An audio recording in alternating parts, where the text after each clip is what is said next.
বাংলা সাহিত্যের বিখ্যাত লেখক শ্রদ্ধেয় শ্রী শরদিন্দু বন্দ্যোপাধ্যায় ও তার অমর সৃষ্টি সত্যান্বেষী ব্যোমকেশ বক্সীকে শ্রদ্ধার্ঘ্য জানিয়ে আজ আমাদের বিশেষ নিবেদন লেখক নূপুর চক্রবর্তীর লেখা নারী নহন্যতে।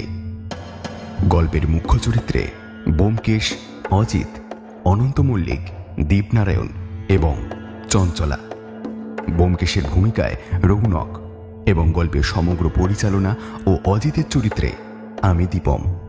শুরু হচ্ছে আমাদের আজকের নিবেদন লেখক নূপুর চক্রবর্তীর লেখা নারী নহন্যতে।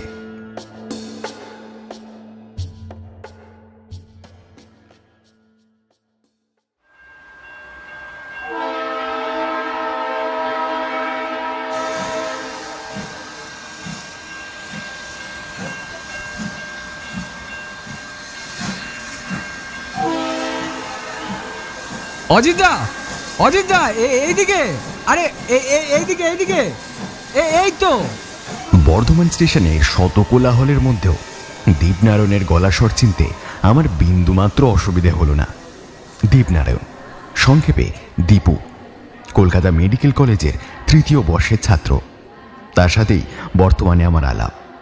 বর্তমানে সে আমার বইয়ের দোকানের অন্যতম পৃষ্ঠপোষক এবং দুষ্প্রাপ্য অনেক বইয়ের ক্রেতা। এই বছর ওর আমন্ত্রণে আমরা, মানে আমি, ব্যোমকেশ, সত্যবতী আর খোকা পুজোর দিন কয়েক দীপুদের পৈতৃক গ্রাম রাজেন্দ্রপুরে কাটাবো বলে এসেছি। বর্ধমান স্টেশন থেকে বেরোনোর ঠিক মুখেই একটা খদ্দরের পাঞ্জাবি আর পায়জামা পরে উস্কো শুষ্ক চুল নিয়ে হাসি মুখে দাঁড়িয়ে রয়েছে দীপনারায়ণ। উত্তরাধিকার সূত্রে প্রাপ্ত প্রচুর স্থাবর অস্থাবর সম্পদের মালিক দীপনারায়ণ বরাবর নিজের সম্পর্কে বেশ উদাসীন। ব্যোমকেশকে দেখেই তার মুখে একটা প্রসন্ন ভাব ফুটে উঠল। ভিড় ঠেলে এগিয়ে এসে ব্যোমকেশের হাত দুখানা ধরে আবেগজড়িত কণ্ঠে দীপনারায়ণ বলল, অবশেষে এই গ্রামের মাটিতে আপনার চরণধুলি পড়ল ব্যোমকেশ বাবু। আমি সেই কবে থেকে অজিতদাকে বলে যাচ্ছি এই ব্যাপারে। আরে এই পটলটা কোথায় গেল? আরে এই পটলা, পটলা, এই ব্যাগগুলো শিগগিরই গাড়িতে তোল। দীপনারায়ণের এহেন হাঁক ডাকে বছর 12-13 একটি ছেলে তাড়াতাড়ি এসে ব্যোমকেশের পায়ের কাছে রাখা সুটকেসে হাত দিতেই ব্যোমকেশ বাধা দিয়ে বলল, না না, এইটুকু ভার আমি নিজেই বহন করতে পারবো দীপনারায়ণ বাবু। তার জন্য ওই বেচারিকে কষ্ট দিয়ে কোনো লাভ নেই। চলুন। ছেলেটির চোখে মুখে একটা নীরব কৃতজ্ঞতার চিহ্ন ফুটে উঠল, যা আমার চোখ এড়ালো না। বোধহয় ব্যোমকেশ আর সত্যবতীরও চোখ এড়ায়নি বিষয়টা। আমরা দীপনারায়ণ আর পটলের সাথে স্টেশনের বাইরে চলে এলাম। সেখানে একগাদা ঘোড়ার গাড়ির মাঝখানে লুকিয়েছিল একটি ছোট্ট রংচটা মরিস মাইনার গাড়ি। এর মধ্যেই অবশ্য পটল আর সত্যবতীর মধ্যে বেশ ভাব জমে উঠেছে। আমাদেরকে ফেলে ওরা দুজনে কথা বলতে বলতে ততক্ষণে এগিয়ে গেছে গাড়িটার দিকে। 3 থেকে 4 দিন ধরে সত্যবতীর সাথে ব্যোমকেশ অথবা আমার কথাবার্তা এক প্রকার বন্ধই বলা চলে। কি কুক্ষণেই যে কদিন আগের ব্রিটিশ কমিশনের নিখোঁজ হয়ে যাওয়ার তদন্তের ঘটনা সত্যবতীর কাছে আরো ভালো করে ব্যাখ্যা করতে গিয়ে মুখ ফসকে ব্যোমকেশের সাথে আমার বিচ্ছেদের বিষয়টাও বলে ফেলেছিলাম। ব্যাস, তারপর থেকেই কেয়াতলার বাড়িতে একদম ঘোর দুর্যোগ নেমে এসেছে। খোকাকে নিয়ে বাপের বাড়িতে চলে গিয়েছিল সত্যবতী। অনেক অনুনয় বিনয় করে ফিরিয়ে নিয়ে এসেছে ব্যোমকেশ। তারপর ইচ্ছে না থাকলেও পুজোর সময় দুজনের হাওয়া পরিবর্তনে আসা। এতটা রাস্তা আস্তে আস্তে গোটা 6 হুঁ ছাড়া আর একটিও কথা বলেনি সত্যবতী। ব্যোমকেশ আর আমি একটা সিগারেট পুরো শেষ করে গাড়ির কাছে পৌঁছে দেখি সত্যবতী, খোকা আর পটল গাড়ির পিছনের আসনটা এক প্রকার দখল করে ফেলেছে।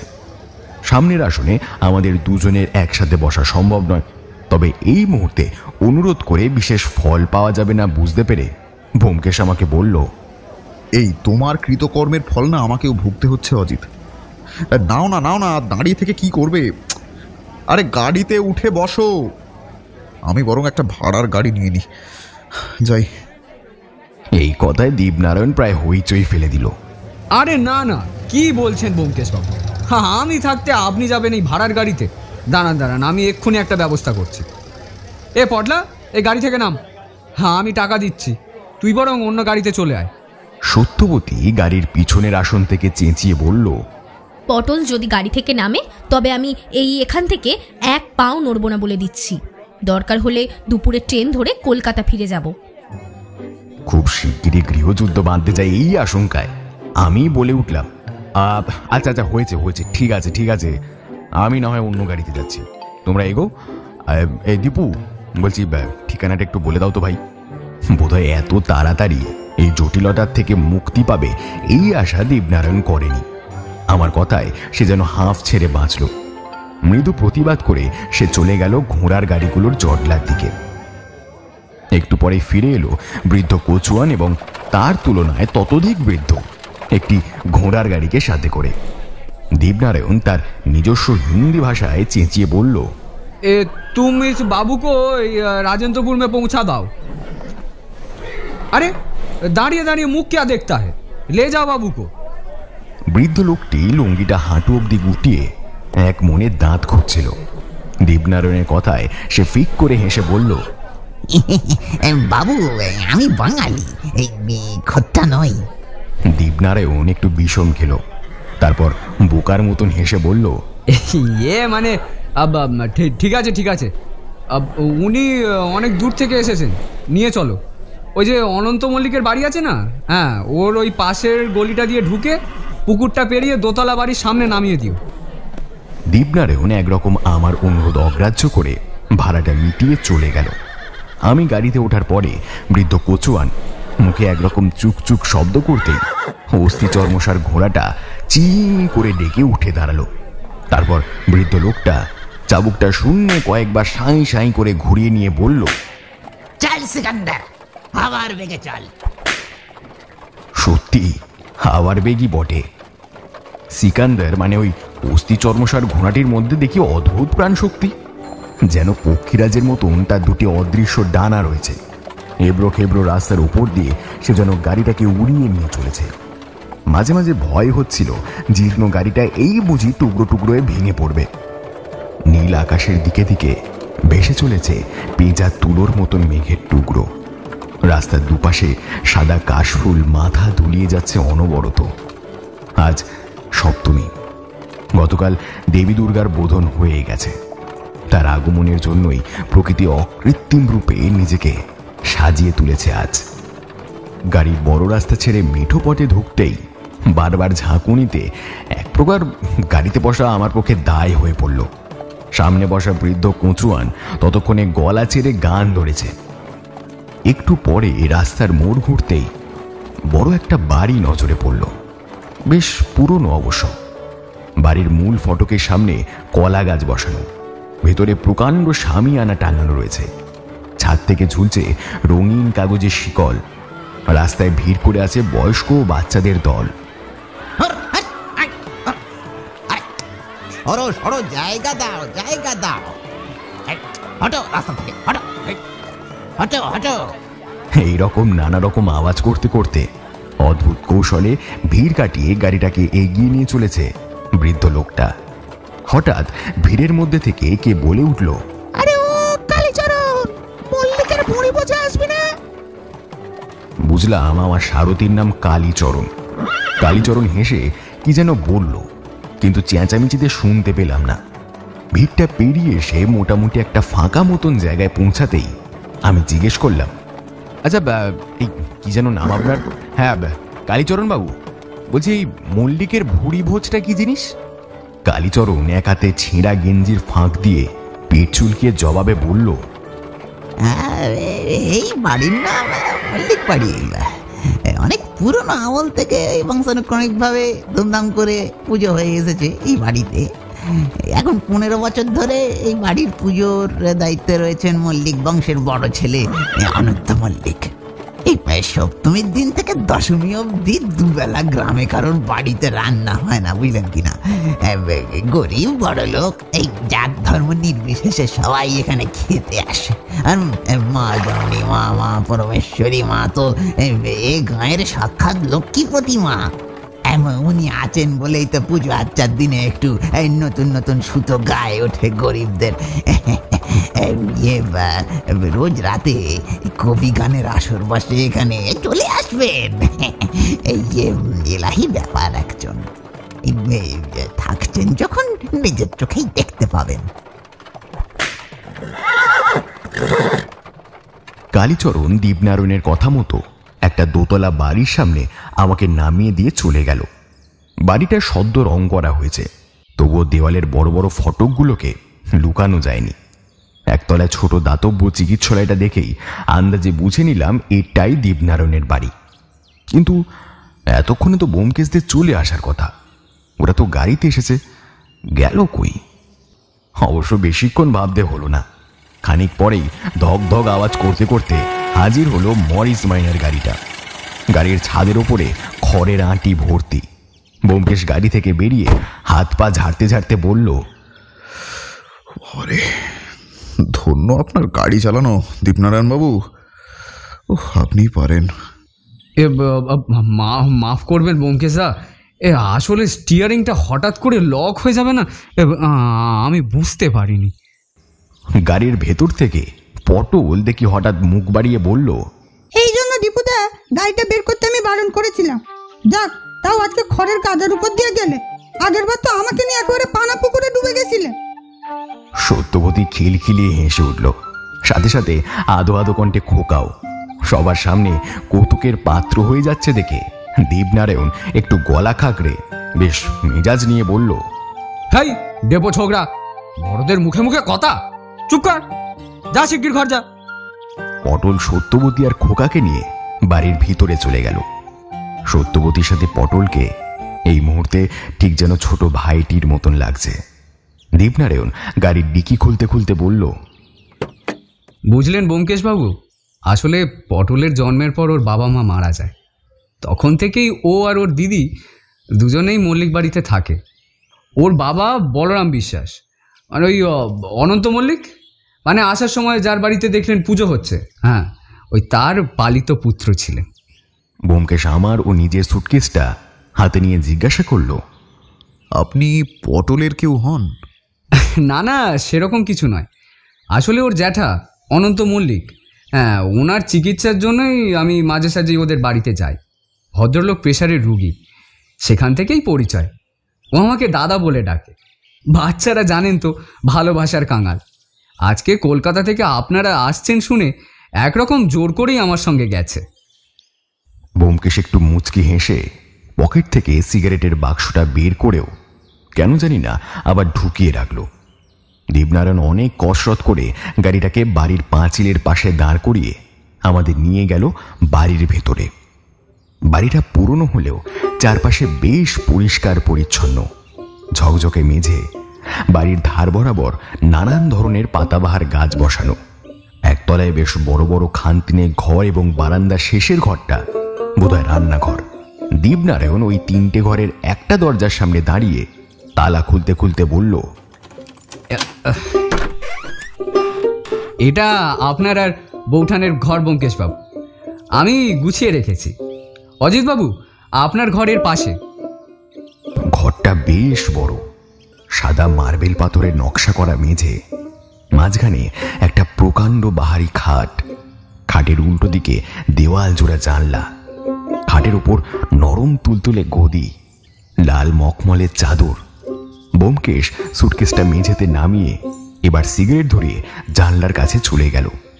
আমি আমার নিজের সুটকেসটা নিয়ে পাশের ঘরে যেতেই অবাক হয়ে গেলাম, কারণ সেই ঘরে খাটের ওপর খোকাকে কোলে নিয়ে একেবারে রাজরানীর মতন বসে রয়েছে সত্যবতী। দীপনারায়ণ অবাক হয়ে বলল, আরে বৌঠান, আপনার জন্য তো পাশের ঘরে ব্যবস্থা করেছি, আর আপনি এই ঘরে কেন? এই ঘরে মেয়ে মানুষের থাকা নিষেধ নাকি? না মানে আপনি এই ঘরে থাকবেন আর ও ঘরে ব্যোমকেশদা। আমি পটলকে একটু জল আনতে পাঠিয়েছি, খোকার গা হাত পা মুছিয়ে দেব বলে। দেখুন তো এসেছে কিনা। দীপনারায়ণ চুপচাপ ঘর থেকে বেরিয়ে গেল, পিছন পিছন আমিও। কি করব বুঝতে না পেরে বাধ্য হয়ে পাশের ঘরের পর্দা সরিয়ে বন্ধুবর ব্যোমকেশের ঘরে ঢুকতেই সে বলে উঠল, কি হে অজিত, খিদে পেয়েছে, পেটে কিছু পড়বে না নাকি? ঘরে তো চাকর বাকর কাউকে দেখছি না। আর তার থেকে বড় কথা চাকর আদৌ আছে কিনা সন্দেহ। আলবাত আছে, যে লোক নিজের জুতোটাও গুছিয়ে পড়তে পারে না, সে এত বড় বাড়ি পরিচ্ছন্ন রাখে কিভাবে? কি যে বলো তুমি! এই তুমি না চোখ থাকতেও অন্ধ, জানো তো অজিত। ওর সাথে এতক্ষণ ছিলে, ওর পায়ের দিকে খেয়ালই করনি তুমি। কি যে বলি তোমায়, তুমি দেখতে পাওনি ভদ্রলোক দু পায়ে দুখানা আলাদা জুতো পরে ঘুরছেন? কি যে করো না তুমি! তুমি আবার রহস্য রোমাঞ্চ উপন্যাস লেখো। বলো কি? হ্যাঁ, যাকে এখন যাও দেখি, আমার সুটকেসটা থেকে দাবাটা বের করো। পেটে খিদে না মিটুক, অন্তত মনের খিদেটা তো মিটুক। নাও নাও নাও, দেরি করো না। সে কি, তুমি এখানেও দাবা নিয়ে এসেছো? বন্ধু, আর যেখানে যাও না রে ভাই, সপ্ত সাগর পার, কাতুকুতু বুড়োর কাছে যেও না খবরদার। ব্যাস, ব্যোমকেশকে আবার আবোল তাবোলে পেয়েছে। আমি জানি এখন ওকে যাই জিজ্ঞেস করি না কেন, ও শুধু আবোল তাবোলের বুলি আউড়ে যাবে। অনন্ত মল্লিকের বাড়িতে ভুঁড়িভোজের আমন্ত্রণটা আমাদের কাছে একেবারেই অপ্রত্যাশিত ছিল। ব্যোমকেশের সাথে দাবায় দুবার হেরে যখন খিদেতে পেটে ছুঁচোয় ডন মারছে, মনে মনে দীপনারায়ণের 14 পুরুষের গালমন্দ করছি, ঠিক তখনই একদম শান্তিপুরি ধুতি আর কলকা করা পাঞ্জাবি পরে হাসি মুখে দীপনারায়ণের প্রবেশ ঘটল। তাকে দেখেই আমি রীতিমতো তেলে বেগুনে জ্বলে উঠলাম। বললাম, কি হে দীপনারায়ণ, অতিথিকে কি উপসে মারবে বলে ঠিক করেছো তোমরা? জিভ কেটে দীপনারায়ণ বলল, এ মাছি, ছি ছি ছি, তা নয় তা নয়, বৌঠান খোকাকে নিয়ে অনেক আগেই চলে গেছে। ব্যোমকেশ দু চোখ কপালে তুলে জিজ্ঞেস করলো, হ্যাঁ, সে কি? কোথায় চলে গেছে? অনন্ত মল্লিকের বাড়ি, সেখানে আজকে ভুঁড়িভোজ। পূজার কদিন গ্রামে রান্না বান্না হয় না। কিন্তু ওখানে তো ওদের কেউই চেনে না। কে বললো চেনে না? ও বাড়ির লোক এখন আপনার পথ চেয়ে বসে আছে। আরে বোঝো ঠেলা। অজিত, তাহলে গাত্রোত্থান করো, ক্ষুধাগ্নিকে নির্বাপিত করে আসা যাক। ও ভালো কথা দীপনারায়ণ বাবু, বলছি যে দয়া করে আপনার গাড়িটা আর নেবেন না, আমরা হেঁটেই যাব। তা দরকার হবে না ব্যোমকেশ বাবু, মল্লিক বাড়ির ফিটন আমাদের বাড়ির দরজার সামনে আধ ঘন্টা ধরে দাঁড়িয়ে রয়েছে।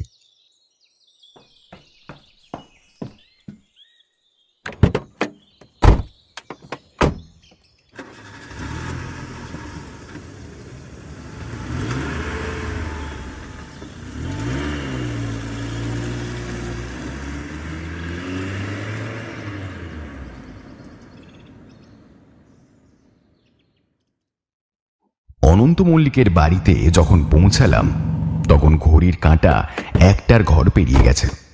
বিশাল দালানের দুপাশে সারিবদ্ধ হয়ে শখানেক লোক বসে রয়েছে। দালানের এক কোণে স্তূপীকৃত করে রাখা রয়েছে পাহাড় প্রমাণ কলা পাতা। ঠিক তার পাশেই বাঁশ খড়ের ছাউনি দিয়ে একটা অস্থায়ী জায়গা করা হয়েছে। 40 লোক হাতে বালতি আর একটা বড় চামচ নিয়ে বারবার সেই জায়গা থেকে দালান অব্দি ছোটাছুটি করে বেড়াচ্ছে। খিচুড়ি আর পায়েসের গন্ধে পুরো জায়গাটা ভরে উঠেছে। আমি অবাক চোখে এক মনে এই বিশাল কর্মযজ্ঞ দেখছিলাম। দীপনারায়ণ বলল, চলুন অজিতদা, এইবারে মণ্ডপের দিকে যাওয়া যাক, ওখানেই সবাইকে পেয়ে যাব। হ্যাঁ চলো, ওইদিকেই যাওয়া যাক। আচ্ছা, সত্যবতী আর খোকাকে তো দেখছি না। ব্যোমকেশও আমার কথায় সায় দিয়ে বলল, আমারও একই প্রশ্ন, কোথায় ওরা? পুজোর ওখানে সবাই আছে।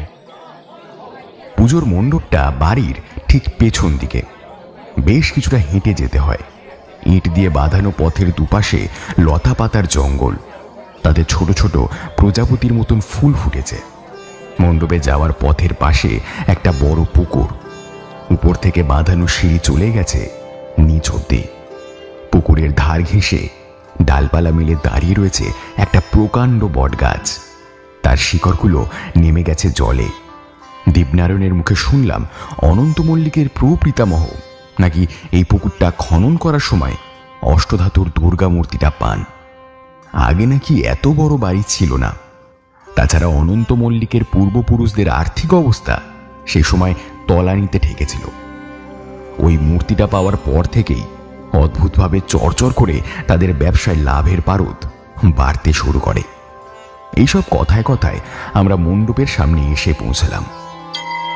মণ্ডপটা অনেকটা গোল বৃত্তের মতন, বোধহয় উপরের গম্বুজে ওম লেখা ছিল, তবে সেটার অনেকটাই এখন লুপ্ত হয়ে গেছে। রং ছুটে গেছে মণ্ডপের জায়গায় জায়গায়। ভিতর থেকে ঢাকের বাজনা ভেসে আসছে। বোমকেশ স্বগতোক্তি স্বরে বলল, পুজোর আগে এই জায়গাটা একটু মেরামত করার দরকার ছিল মল্লিকবাবুর। বেমানান, বড্ড বেশি বেমানান। তবে সব থেকে আশ্চর্য হলাম মণ্ডপের ভেতরে ঢুকে। ঠিক মাঝখানেই রয়েছে একটি অষ্টধাতুর ফুট 7 দুর্গা মূর্তি। তার পিছনেই স্থাপন করা হয়েছে আমাদের সবার চিরপরিচিত দেবী দুর্গার মাটির বিগ্রহ। পুরোহিত সেই বিগ্রহটাকেই পুজো করছেন, আর অষ্টধাতুর আসল মূর্তিটাকে একটি লোহার খাঁচার মধ্যে রাখা হয়েছে। মণ্ডপের মাঝামাঝি একটি পর্দা ঝুলিয়ে রাখা। পর্দার ওপারে মহিলাদের বসার ব্যবস্থাও করা হয়েছে। হঠাৎ বোমকেশ আমাকে গুনগুন করে বলল, অজিত, এদিকে এসো, দেওয়ালগুলো একবার ভালো করে দেখো। বোমকেশের কথা মতো দেওয়ালের দিকে তাকাতেই এক প্রচন্ড বিস্ময় আমার মুখ আপনা থেকেই হাঁ হয়ে গেল। কারণ দেওয়ালের গায়ে অত্যন্ত সযত্নে নিখুঁতভাবে আঁকা রয়েছে বিভিন্ন গ্রহের ছবি। দেখে মনে হবে এই ছবি কোনো মানুষের হাতের কাজ নয়, এ যেন স্বর্গের কোনো শিল্পী নিজের হাতের দক্ষতায় ফুটিয়ে তুলেছেন। এই যে জেঠু চলে এসেছেন। মুগ্ধতার ভাবটা কেটে গেল দীপনারায়ণের গলার আওয়াজে। পিছনে ঘুরে দেখি একজন বিশালাকার বৃদ্ধ লোক সাদা উড়নি আর ধুতি পরে হাত জোর করে দাঁড়িয়ে রয়েছেন। বৃদ্ধের মাথায় অল্প কাঁচা পাকা চুল আর ঠোঁটের নিচে পাকানো গোঁফ, অনেকটা যেন রামায়ণের প্রাগৈতিহাসিক পৃষ্ঠা থেকে স্বয়ং দশানন উঠে এসেছেন। দীপনারায়ণ বলল, জেঠু, নিয়ে এলাম আজকের অতিথিকে। বোমকেশবাবু, ইনি হচ্ছেন এই বাড়ির বড় ছেলে অনন্ত মল্লিক। অনন্ত মল্লিক দীপনারায়ণকে হাত তুলে থামিয়ে দিয়ে বোমকেশকে বলল, আচ্ছা, তোমাকে তুমি করেই বলছি, কিন্তু আমার থেকে তুমি অনেক ছোট। দীপুর কাছ থেকেই 1 সপ্তাহ আগে তোমাদের আসার খবর জেনেছি।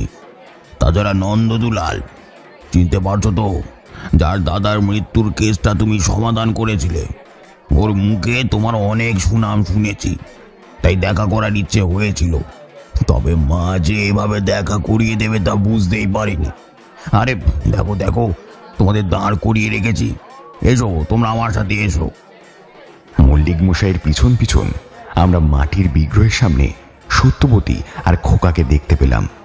সত্যবতী অন্যান্য মহিলাদের সাথে মিলে ফল কাটতে ব্যস্ত। আরেকটি বছর 20-22 মেয়ে খোকাকে কোলে নিয়ে দোল খাওয়াচ্ছে। তবে পটলকে দেখা গেল না এখানে। চঞ্চলা, মা চঞ্চলা, এদিকে একবার আয় তো মা। মল্লিক মশাই সেই গুরুগম্ভীর ডাক শুনে খোকাকে কোলে নিয়ে সেই মেয়েটির সামনে এসে দাঁড়ালো। পানপাতা আকৃতির মুখটা বড়ই মায়াবী। চোখ দুটো দেখলে মনে হয় যেন অনেক অব্যক্ত কথা জমে রয়েছে, কিন্তু দীপনারায়ণকে দেখে সেই চোখ দুটো উজ্জ্বল হয়ে উঠল। মল্লিক মশাই বললেন, এনাদেরকে বসবার ব্যবস্থা করে দে। আর হ্যাঁ, ভালো কথা, ঠাকুর মশাইকে বল যেন একটু প্রসাদী ফলের ব্যবস্থা করে দেন খুব শিগগির। বোমকেশ বাবু, আমি খাওয়া দাওয়ার ওখানে যাচ্ছি। হ্যাঁ, বুঝতেই পারছেন, এক হাতে সামলাতে হচ্ছে সব ব্যাপারটা। ওই মধ্যাহ্ন ভোজনের সময় কথা হবে। হ্যাঁ। যাকে উদ্দেশ্য করে কথাটা বলা, তিনি তখন আর চোখে তাকিয়েছিলেন সত্যবতীর দিকে। লাল পাড় গরদের শাড়িতে সত্যবতীকেও তখন দেবীর মতন লাগছিল। বাধ্য হয়ে আমি ঘাড় নেড়ে অনন্ত মল্লিকের সম্মান রক্ষা করলাম। চঞ্চলা খোকাকে সত্যবতীর কোলে বসিয়ে মণ্ডপের বাইরে চলে গেল। ফিরেও এলো একটু পরে, তবে সাথে একজন মাঝবয়সী লোককে নিয়ে। লোকটার গায়ের রং কাঁচা হলুদের মতন, কপালে সিঁদুরের ফোঁটা, পিছনের লম্বা টিকিটা কোমর অবধি নেমে এসেছে। লোকটার হাতে কাঁসার থালায় কাটা ফল আর মিষ্টি। চঞ্চলার থেকে জানতে পারলাম ইনি এখানকার প্রধান পুরোহিত সোহনলাল শাস্ত্রী। বংশানুক্রমিকভাবে এরাই নাকি অনন্ত মল্লিকের বাড়ির দুর্গাপূজা করে এসেছেন। অবশ্য এরপর আমাদের মধ্যে শ্রীমান পটল এসে দুষ্টুমি শুরু করে দেওয়ায় আমাদের কথাবার্তা আর বেশি দূরে এগোয়নি।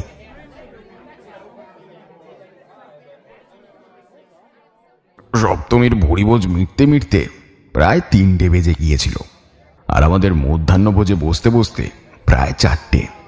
ততক্ষণে অবশ্য পেটের খিদে পেটেই মরে গেছে, তবে খাওয়ার আয়োজনে কমতি ছিল না। ধবধবে সাদা ভাত, বেগুনি, মুগ ডাল, ছানার ডালনা, বাদাম দিয়ে ফুলকপির তরকারি, রাজভোগ এবং বিশেষভাবে তৈরি চালের পায়েস, যেটা নাকি ঠাকুরের কাছে এই গাঁয়ের গোয়ালদের উৎসর্গ করা দুধ থেকে তৈরি হয়। মল্লিক মশাইয়ের বাড়িটা বাইরে থেকে জরাকীর্ণ হলেও ভেতরটা কিন্তু চমৎকার। দামি দামি সব পাথরের মূর্তি, হরেক রকমের ঝাড়বাতি প্রমাণ করে দেয় যে মল্লিকদের পূর্বপুরুষ যথেষ্ট শৌখিন ছিলেন। দেওয়ালের ঘুলঘুলিতে লাগানো বেলজিয়াম কাঁচের ওপর শেষ বিকেলে সূর্যের আলো পড়ে নানান রং বেরঙের প্রতিচ্ছবি তৈরি করেছে বারান্দা জুড়ে। খাবার পরিবেশন করছিল দীপনারায়ণ ও বাড়ির মহিলারা। তাদের মধ্যে সত্যবতীও ছিল। কয়েক ঘন্টার ব্যবধানেই ও যেন এই বাড়িরই একজন হয়ে উঠেছে। রান্নাঘরের ভেতর থেকে খাবার পরিবেশনের তদারকি করছিলেন বড় বউ, অর্থাৎ অনন্ত মল্লিকের স্ত্রী হেমাঙ্গিনী। ব্যোমকেশের পাতে বেগুনি দেওয়ার সময় শুনলাম সত্যবতী গুনগুন করে বলছে, তোমার কিন্তু অম্বলের ব্যামো আছে, ভাজাভুজি বেশি খেও না। বেশ ভালোই আছে দুজনে। সত্যবতীর দিকে তাকিয়ে একটু মুচকি হেসে বেগুনিতে বেশ একটা বড় সড়ো কামড় দিয়ে ব্যোমকেশ মল্লিক মশাইকে জিজ্ঞেস করল, অনন্তবাবু, মানে আমিও আপনাকে জ্যাঠামশাই বলেই ডাকছি, কিছু মনে করবেন না। আপনাদের মণ্ডপে হাতে আঁকা কিছু ছবি দেখলাম, চমৎকার কাজ। কে এঁকেছে ওগুলো? অনন্ত মল্লিক তার পায়েস মাখা হাতটা চাটতে গিয়ে যেন থমকে গেলেন। তারপর বারান্দার ধার ঘেঁষে উঠে যাওয়া সিঁড়ির দিকে কিছুক্ষণ তাকিয়ে থেকে জবাব দিলেন, সবই অদৃষ্ট ব্যোমকেশ, সবই অদৃষ্ট। ছবিগুলো আমার ভাই পরাশর মল্লিকের আঁকা। কলকাতা বিশ্ববিদ্যালয়ের পদার্থবিজ্ঞানের অধ্যাপক ছিল। অনেক পয়সা খরচ করে ইতালি থেকে ওকে পড়িয়ে নিয়ে এসেছিল বাবা। ছোটবেলায় আঁকার হাত বেশ ভালো ছিল। ইতালিতে থাকাকালীন সেই হাত আরো শক্ত হয়। বিদেশ থেকে বাড়ি ফিরেই অধ্যাপনার পাশাপাশিও ওই মণ্ডপের দেওয়ালের কাজগুলো শুরু করে। কিন্তু এসব করে আর কি লাভ বলুন? কেন? কেন মানে, পরাশর তো আর নিজের মধ্যে নেই। সে এখন পুরোপুরি মানসিক ভারসাম্যহীন। মেজ ভাই বলরাম মারা যাওয়ার শোকটাও নিতে পারেনি। তার উপর চঞ্চলার পডলাকে রেখে ওর বাবা মায়ের চলে যাওয়া। পরিবারের ভেতরের কথা আর কি বলবো। সপ্তমীর বিকেলটা কেমন যেন ম্লান হয়ে গেল। দেখলাম একটু দূরেই রান্নাঘরের চৌকাঠে আসন পেতে খেতে বসেছে পটল। তাকে খাইয়ে দিচ্ছে চঞ্চলা। তাদের ওই অবস্থায় দেখে অজান্তেই আমার চোখের কোণটা কেমন যেন ভিজে গেল। ব্যোমকেশের পাশে খেতে বসেছে দীপনারায়ণ। খাওয়া থামিয়ে দিয়ে সে বলে উঠল, এটুকু শুনেই চোখে জল আসছে অজিতদা। এবারই আনাচে কানাচে এরকম অনেক দুঃখের কাহিনী লুকিয়ে রয়েছে। কদিন থাকুন, থাকলে সবই শুনতে পাবে। ঠিক এমন সময় এমন একটা কাণ্ড ঘটল যার জন্য আমরা কেউ প্রস্তুত ছিলাম না। দোতলা থেকে হঠাৎ প্রথমে চিৎকার চেঁচামেচির আওয়াজ শোনা গেল। পর মুহূর্তেই সপাত সপাত করে চাবুক জাতীয় কিছু আঁচড়ানোর আওয়াজ, আর তারপরে ক্রন্দন মিশ্রিত আর্তনাদ শোনা গেল। ওরে বাবারে, আরে আমাকে মেরো না, আরে আরে বাঁচাও, বাঁচাও, ওরে আমাকে মেরো না, ওরে। মল্লিক মশাইয়ের ইশারাতে দীপনারায়ণ খাওয়া ছেড়ে দৌড়ে গেল সেদিকে। হেমাঙ্গিনীও সন্ত্রস্ত মুখে রান্নাঘরের দরজার সামনে এসে দাঁড়ালেন। এইসব গন্ডগোলের মাঝখানে খোকা রান্নাঘর থেকে দৌড়ে এসে ব্যোমকেশকে জড়িয়ে ধরে ঠক ঠক করে কাঁপতে শুরু করলো। আমি হতভম্ব হয়ে জিজ্ঞেস করলাম, কি হয়েছে? মল্লিক মশাই নির্বিকার চিত্তে হাত চাটতে চাটতে বললেন,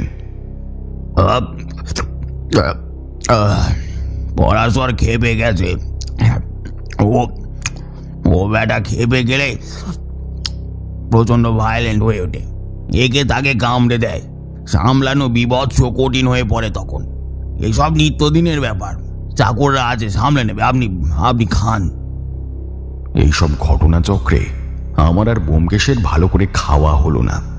পাতে থাকা ভাতগুলো একপাশে সরিয়ে রেখে উঠে পড়লাম আমরা।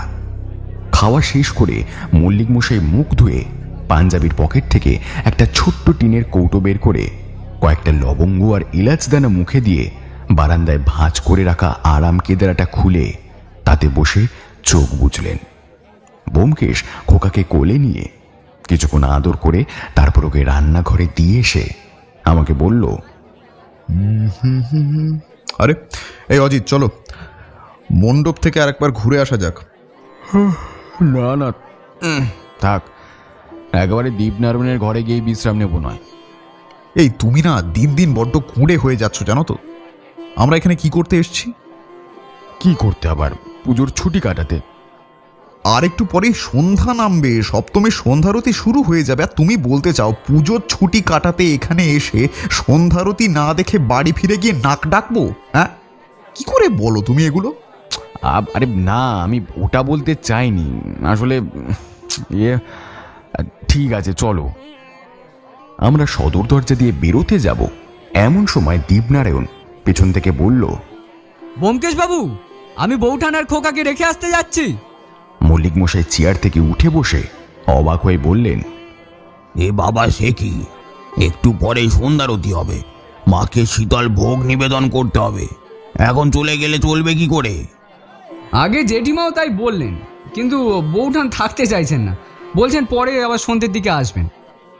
ও আচ্ছা আচ্ছা, ঠিক আছে, রতনকে বলে গাড়িটা নিয়ে যাও। ব্যোমকেশ হঠাৎ দাঁড়িয়ে পড়ে হেসে বলল, দীপনারায়ণবাবু, আপনাকে আর কষ্ট করে যেতে হবে না, এখানে অনেক কাজ আছে। আপনি বরং ওই চাবিটা দিন, আমরা যাচ্ছি। সত্যর সঙ্গে একসাথেই ফিরব। নতুন জামা কাপড় তো সব সুটকেশ বন্দি হয়ে পড়ে আছে। তাহলে আমি এখন আসি জ্যাঠামশাই, সন্ধ্যায় দেখা হবে। মল্লিক মশাই হেসে ঘাড় নাড়তেই দীপনারায়ণ চাবিটা বিনা আপত্তিতে ব্যোমকেশের হাতে দিয়ে আমাদের বাড়ির মূল দরজা অব্দি এগিয়ে দিল। বাইরেই ফিটানটা দাঁড়িয়ে রয়েছে। সত্যবতী আর খোকাকে গাড়িতে তুলে দিয়ে ব্যোমকেশ আর আমি হাঁটতে শুরু করলাম। হেমাঙ্গিনী দেবীও এসেছিলেন আমাদের সাথে। সত্যবতীর মাথায় পরম স্নেহে হাত বুলিয়ে বললেন, 6:30 নাগাদ গাড়ি চলে যাবে, তৈরি হয়ে থেকো সবাই কিন্তু। হ্যাঁ,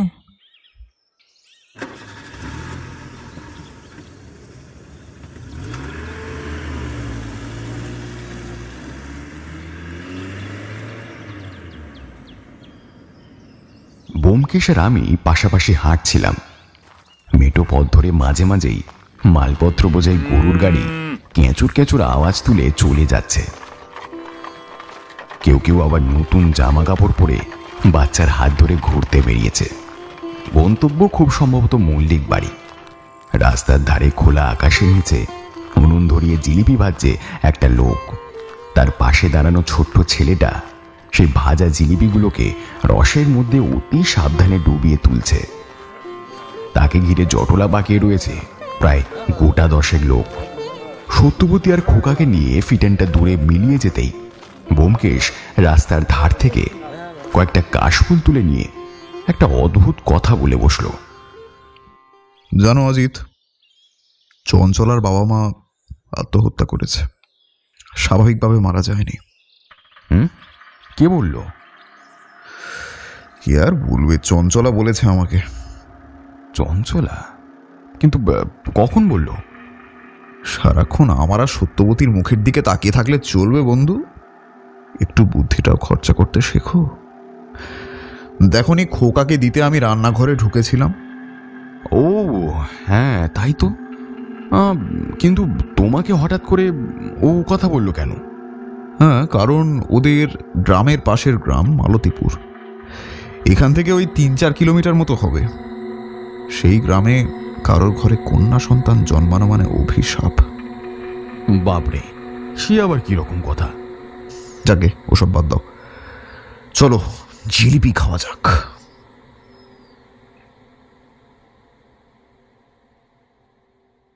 মানুষ মাঝে মাঝে ভাবে এক, আর হয়তো ভগবান সেই ভাবনায় জল ঢেলে দেওয়ার জন্য সর্বদা প্রস্তুত হয়ে থাকেন।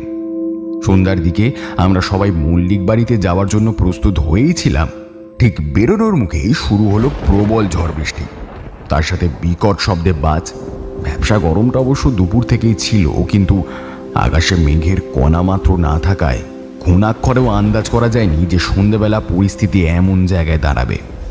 দীপনারায়ণের বাড়িতে চাকর দুজন, বলা বাহুল্য ওরা দুজনেই মল্লিক বাড়িতে কাজে ব্যস্ত। এখন অনেক খুঁজে পেতে রান্নাঘর থেকে একটা ক্ষয়ে যাওয়া মোমবাতি জোগাড় করে আপাতত তাতেই কাজটা চালিয়ে নিতে হচ্ছে। আসলে দীপনারায়ণ পুজোর কাজে এতটাই ব্যস্ত ছিল যে বেচারা বোধহয় এদিকে তাকানোর সময় পায়নি। সত্যবতী ব্যোমকেশের ঘরে খাটের উপর বসে জানলা দিয়ে বাইরে তাকিয়ে রয়েছে। ওদিকে খোকা আপন মনে মেঝেতে বসে ব্যোমকেশের নিয়ে আসা কাশফুলের গোছাগুলোকে নিয়ে এক মনে খেলে চলেছে। আমরা দুজনেই সিগারেট ধরিয়ে অন্ধকারে বারান্দায় বসেছিলাম। হঠাৎ বৃষ্টির ঝমঝম শব্দের মধ্যেই আর একটা আওয়াজ আমাদের কানে এসে পৌঁছালো। কেউ যেন দরজার কড়া নাড়ছে। প্রথমে ভাবলাম কানের ভুল, এত অন্ধকারে দুর্যোগের মধ্যে আবার কে ডাকতে আসবে।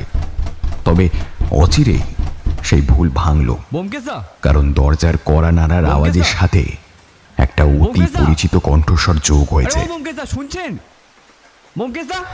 দীপনারায়ণ, দীপনারায়ণ ডাকছে। আমি উঠতে যাচ্ছিলাম, কিন্তু ব্যোমকেশ বলল, এ দাঁড়াও, তুমি খোকার কাছে থাকো, আমি দেখছি। ব্যোমকেশ চলে যেতেই আমি ঘরের ভেতরে চলে এলাম। মোমবাতিটা প্রায় শেষ পর্যায়ে চলে এসেছে, একটু পরেই হয়তো নিভে যাবে। আমি চৌকাঠ পার হয়ে বলতে যাওয়ার আগেই দেখলাম হুড়মুড়িয়ে ঘরে ঢুকলো ব্যোমকেশ। অজিত, শিগগির তৈরি হয়ে নাও, বেরোতে হবে। মল্লিক বাড়িতে বিকেলের পর থেকে পরাশর মল্লিক আর হিমাঙ্গিনী দেবী দুজনকেই খুঁজে পাওয়া যাচ্ছে না। আমি আর সত্যবতী একসাথে চেঁচিয়ে উঠলাম, হ্যাঁ বলো কি? বাইরে ফিটানটা তৈরি ছিল, আমরা গিয়ে বসা মাত্রই সেটা ঊর্ধ্বশ্বাসে চলতে শুরু করলো। বৃষ্টির বেগ আরো বেড়েছে, বাতাসের শোঁ শোঁ শব্দের সাথে ক্রমাগত পাল্লা দিয়ে চলেছে ঘোড়ার খুঁড়ের শব্দ। জানলা দিয়ে বৃষ্টির ঝাপটে এসে ভিজিয়ে দিচ্ছিল আমাদের। দীপনারায়ণ আমাদের উল্টো দিকের আসনে মাথা নিচু করে বসেছিল। সকালের সেই ধুতি পাঞ্জাবি এখন জলে কাদায় ভিজে শরীরের সাথে লেপ্টে আছে একদম। ব্যোমকেশ জিজ্ঞেস করলো, কখন ঘটলো ঘটনাটা? আমরা সঠিক জানি না ব্যোমকেশদা। ঝড়ের মধ্যে ব্যতিব্যস্ত হয়ে পড়েছিলাম।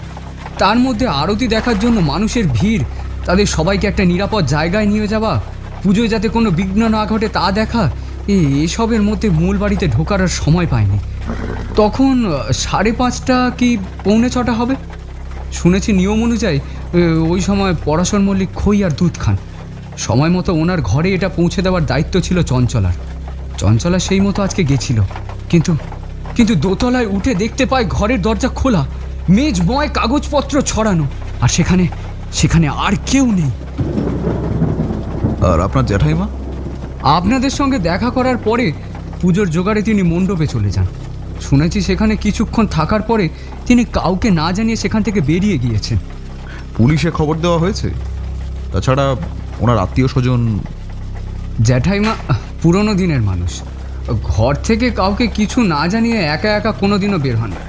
তাছাড়া আজকে বিকেলে নিমন্ত্রিত অতিথিদের মধ্যে রাজেন্দ্রপুর থানার দারোগাও ছিলেন। কাকতালীয়ভাবে নিমন্ত্রণ রক্ষা করার জন্য উনি ঝড় আসার আগে হাজির হয়ে গিয়েছেন। আরে ও আব্দুল চাচা, এ কোথা দিয়ে গাড়ি নিয়ে যাচ্ছ? বাপরে বাপ, কি ঝাঁকুনি! মালতীপুরের রাস্তাখানা ধরছি বাবুরা। ওই দিককার রাস্তায় গাড়ি নিয়ে যাওন যাইব না, বড্ড পিছল, ঘোড়ায় আসার খাইব, আপনাকে ক্ষতি হইয়া যাইব। তারপর আগে বলবেন তো ব্যোমকেশ বাবু, জানলা নামিয়ে দিন শিগগিরই। আগে চোখটা বন্ধ করুন, বাইরে তাকাবেন না কিন্তু ভুল করেও। কিন্তু কেন? অবাক হয়ে জিজ্ঞেস করলাম আমি। ও অনেক কথা আছে চাচা, ও বাড়ির দিকে তাকাবে না একদম। মাথা গান খারাপ হইয়া গিয়েছে নাকি তোমার? আমি অনেক আগে গামছা দিয়া বাইন ধানিছি, এখন আল্লাহ ভরসা, লা ইলাহা ইল্লাল্লাহ মুহাম্মাদুর রাসূলুল্লাহ। এরপর দীপনারায়ণ আমাদের সাথে একটিও কথা বলেনি, সারাক্ষণ মুখে বিড় করে গেছে শুধু। অনন্ত মল্লিকের বাড়ির সামনে যখন পৌঁছালাম ততক্ষণে ঝড়টা থেমেছে, অবশ্য বৃষ্টির তাতে বিরাম নেই। সকালে বাড়ির ছাদ থেকে কাগজের যে শিকলিগুলো ঝুলতে দেখেছিলাম এখন তার একটারও অস্তিত্ব নেই। দুজন রোগা কনস্টেবল প্রাণপণে ঠেকানোর চেষ্টা করছে সেই ভিড়টাকে। যে সদর দরজা দিয়ে সকালে বিনা বাধায় ভেতরে গিয়েছিলাম, এখন ভিড়ের কারণে সেখানে ঢুকতে বেশ বেগ পেতে হলো। সকালে দেখেছিলাম দোতলা সিঁড়ির মুখে পাথরের একটা নারী মূর্তি দাঁড় করানো ছিল, এখন সেটা দুটুকরো হয়ে মেঝেতে গড়াগড়ি খাচ্ছে। দোতলা শুরুর ঘরটাই পরাশর মল্লিকের। দরজাটা খোলা, উঁকি মেরে দেখলাম একখানা খাট আর ছোট্ট টেবিল ছাড়া আর কোনো আসবাবপত্র নেই। সারা ঘরে একটি মাত্র বড় জানলা, টেবিলে কিছু ছেঁড়া কাগজ জড়ো করে রাখা আছে। জানলার ঠিক নিচে মেঝের ওপরে অনন্ত মল্লিক খালি গায়ে পা ছড়িয়ে মাথায় হাত দিয়ে বসেছিলেন। আমরা ঘরে ঢুকতেই তিনি ব্যোমকেশের হাত দুটো ধরে কাতর স্বরে বলে উঠলেন, এটা এটা কি হলো ব্যোমকেশ? পুজোর সময় আমার সাথে এটা কি হলো? মা এত নিষ্ঠুর হলেন কি করে আমার উপরে? ও তো কারোর ক্ষতি করেনি কখনো। কোথায় কোথায় খুঁজে পাই ওকে? ওদিকে হিমুকেও পাওয়া যাচ্ছে না, লোক পাঠিয়েছি চারিদিকে কিন্তু কোনো খবর পেলাম না। আরে আরে ও কি বাইরে দাঁড়িয়ে কেন? এসো এসো, ভেতরে এসো চিন্ময়। দাঁড়াও দাঁড়াও, তোমার সাথে এনাদের আলাপ করিয়ে দিই। কখন যে নিঃশব্দে ঘরে আরও একজনের আবির্ভাব ঘটেছে তা বুঝতেই পারিনি। অনন্ত মল্লিক প্রায় সাথে সাথেই আগন্তুকের সাথে আমাদের পরিচয় করিয়ে দিলেন। ব্যোমকেশ, ইনি হলেন রাজেন্দ্রপুর থানার ইন্সপেক্টর চিন্ময় শঙ্কর রুদ্র, আমার বাল্যবন্ধু। আর চিন্ময়, ওই তোকে বলেছিলাম না ওই বসন্ত কুঞ্জ আর ওই পুলিশ কমিশনার মিসিংয়ের ঘটনার ব্যাপারে, ইনি সেই ব্যোমকেশ বক্সী। আর ওনার বন্ধু বিখ্যাত সাহিত্যিক অজিত বন্দ্যোপাধ্যায়। ব্যোমকেশ আর আমি হাত জোর করলেও ইন্সপেক্টর সাহেব প্রতি নমস্কারের ধার দিয়েও গেলেন না। সোজা অনন্ত মল্লিককে বললেন, আরে অনন্ত, এই সব ঘটনায় কেন বাইরের লোককে ভেতরে ঢুকতে দিয়েছিস? তোকে পই পই করে বলে দিলাম নিচে যাওয়ার আগে, এরাই তিলকে তাল করে। চিন্ময় বাইরের লোক না, আমি ওদের আমন্ত্রণ করেছি। আর ব্যোমকেশ তো আরে শখের গোয়েন্দা। জানি জানি, মাথা মুন্ডু কিছুই বুঝবে না, শুধু সস্তায় নাম কামানোর ধান্দা। বৌঠান হয়তো কোথাও গিয়ে ঝড়ে বৃষ্টিতে আটকে পড়েছে, থামলে চলে আসবে। আর আমি পরস্পরের ব্যাপারটা দেখছি, বুঝলি? হায় রে বাঙালি, ব্যোমকেশের প্রতিভাকেই পুরা দেশের কেউ চিনল না। রাগে আমার মাথায় তখন আগুন জ্বলছিল, কিন্তু ব্যোমকেশের মুখের দিকে তাকিয়ে দেখলাম সে নির্বিকার। ঠোঁটের কোণে এক চিলতে হাসি ঝুলিয়ে রেখে সে তাকিয়ে রয়েছে চিন্ময় রুদ্রের দিকে। এবার ইন্সপেক্টর সাহেব আমার দিকে ঘুরে তাকালেন। কাঁচা পাখা চুল ভর্তি, মাথায় কুতকুতে ছোট ছোট চোখ দুটো হিংস্র শিকারীর মতন লাগছিল। ঘর থেকে প্রায় গলা ধাক্কা দেওয়ার মতন কণ্ঠে তিনি বলে উঠলেন, সে কি, এখনো দাঁড়িয়ে রয়েছেন? জানেন না এইসব কেসে ঘটনাস্থলে সাধারণ মানুষের প্রবেশ নিষেধ? আর প্রবেশ করলেও মিথ্যে কেলেঙ্কারিতে ফেঁসে যেতে পারেন মিস্টার বক্সী। ব্যোমকেশ আমার কাঁধে হালকা চাপ দিয়ে বলল, চলে এসো অজিত, ঠিকই বলেছেন উনি। আমরা বরং নিচেই যাই, চলো। বলেই ঘর থেকে বেরিয়ে গেল, সাথে সাথে আমিও। কিন্তু চৌকাঠ পেরিয়েই ব্যোমকেশ কি মনে হতেই আবার ঘরে ঢুকে অনন্ত মল্লিককে বলল, ও হ্যাঁ জ্যাঠামশাই, আমি গোয়েন্দা নই, সামান্য সত্যান্বেষী। মিথ্যের খোলস ছাড়িয়ে সত্যিকে বের করে আনাই আমার কাজ। নমস্কার, আজ চলি, পরে দেখা হবে।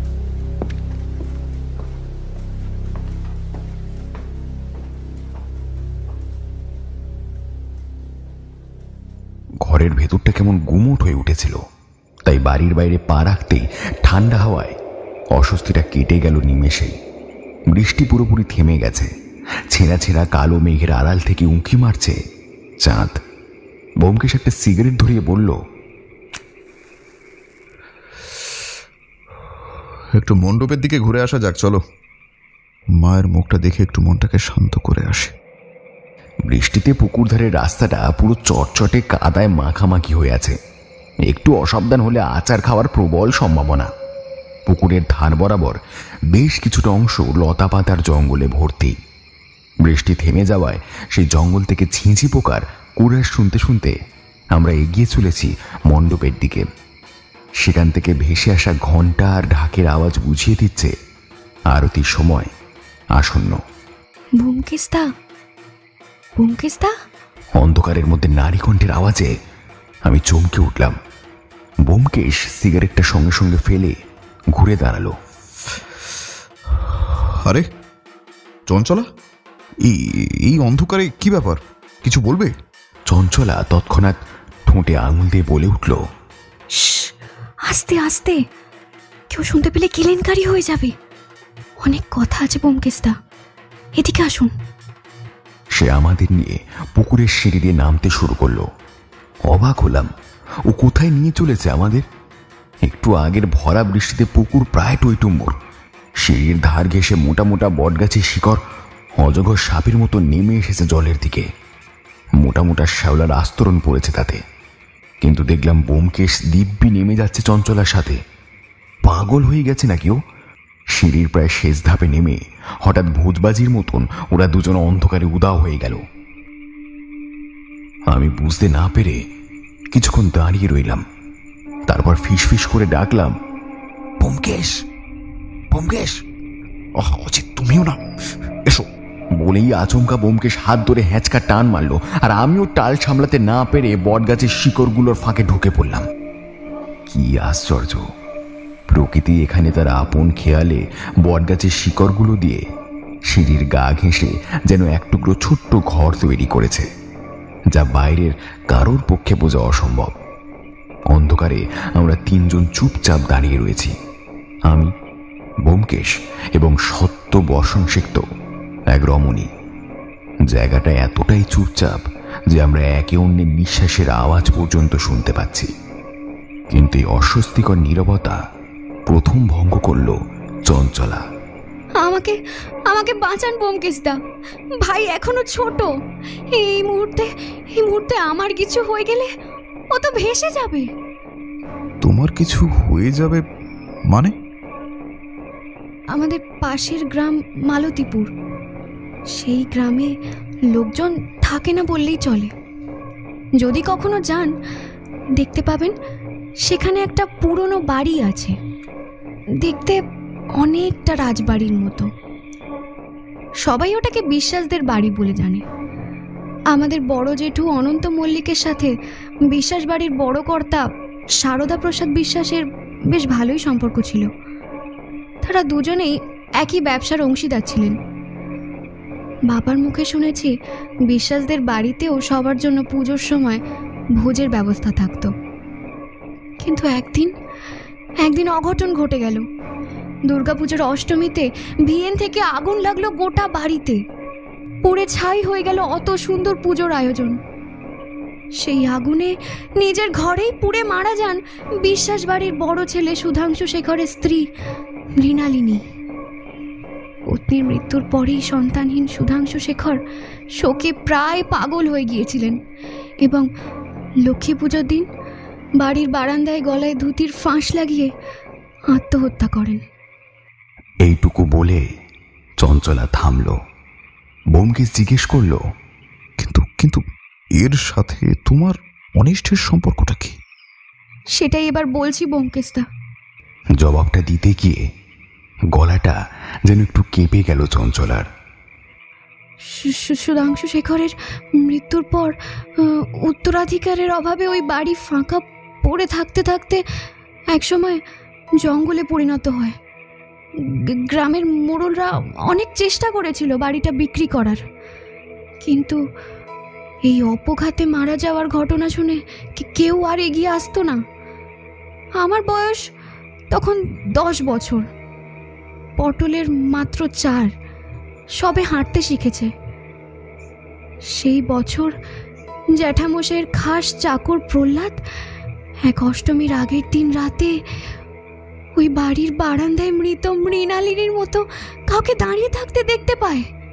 চঞ্চলাকে থামিয়ে আমি বললাম, অসম্ভব, এ হতে পারে না। আসলে আসলে ওরকম হয়। কোনো বাড়িকে নিয়ে ভুতুরে গুজব রটলে মানুষের মনে এমনি একটা ভয় কাজ করে। সেখান থেকেই সবাই ভুলভাল দেখছে।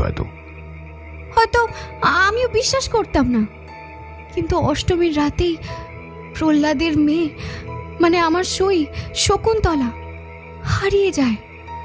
আর কোনো দিন তাকে কেউ খুঁজে পায়নি। সেই যে শুরু, তারপর থেকে এই নিয়ম যেন অলিখিতভাবে চলে আসছে।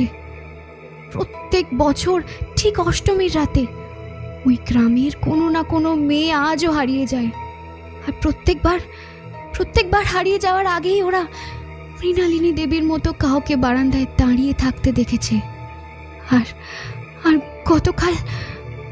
গতকাল আমিও দেখেছি। এবার ব্যোমকেশ অবাক গলায় বলল, হ্যাঁ, ওই বাড়ির বারান্দায়? হ্যাঁ, রেলিংয়ের ধারে 2 হাত রেখে দাঁড়িয়ে রয়েছেন মহিলা। সেই থেকেই আমিও বিশ্বাস করতে শুরু করেছি। মাঝে একটা মাত্র রাত, আগামীকাল অষ্টমী। আমার সময় আসন্ন ব্যোমকেশদা, কিন্তু ডুবে যাওয়া মানুষ তো মৃত্যুর আগে শেষ চেষ্টা করে দেখে। আপনি আমার শেষ চেষ্টা ব্যোমকেশদা, আপনি আমার শেষ চেষ্টা। কিন্তু আমি যে তোমাকে বিপদ থেকে উদ্ধার করতে পারবো, এই ভরসা তোমার হলো কি করে? আমি জানি ব্যোমকেশদা, আপনিই পারবেন। আমি সদ্য কলেজে ভর্তি হয়েছি। আপনাকে নিয়ে লেখা অজিতদার বইগুলো আমি পড়েছি। হয়তো উপযুক্ত পারিশ্রমিক দিতে পারবো না, তবে হতাশ করব না, বিশ্বাস করুন। ব্যোমকেশ চঞ্চলার মাথায় হাত দিয়ে বলল, আচ্ছা, সে দেখা যাবে। এমন সময় খুব কাছ থেকেই বাঁশির শীষ শোনা গেল। দেখলাম চঞ্চলা শিউরে উঠল। পটলকে রেখে এসেছিলাম, বলে এসেছি কাউকে এদিকে আসতে দেখলেই শীষ দিবি। আমি আসি ব্যোমকেশদা, আমি আসি। চঞ্চলা বেরিয়ে যাওয়ার পরেও আমরা দাঁড়িয়ে রইলাম কিছুক্ষণ। কাহিনীর শেষটা যেন আমাদের জড়িয়ে রেখেছিল একটা অজানা আতঙ্কে। ব্যোমকেশ আবার একটা সিগারেট ধরিয়ে এবার একটা লম্বা টান দিল। তারপর এক মুখ ধোঁয়া ছেড়ে আমাকে বলল, খুব চিন্তা হচ্ছে অজিত, খুব চিন্তা হচ্ছে মেয়েটাকে নিয়ে।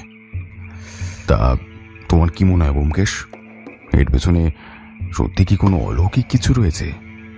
There are more things in heaven and earth, Horatio, than are dreamt of in your philosophy.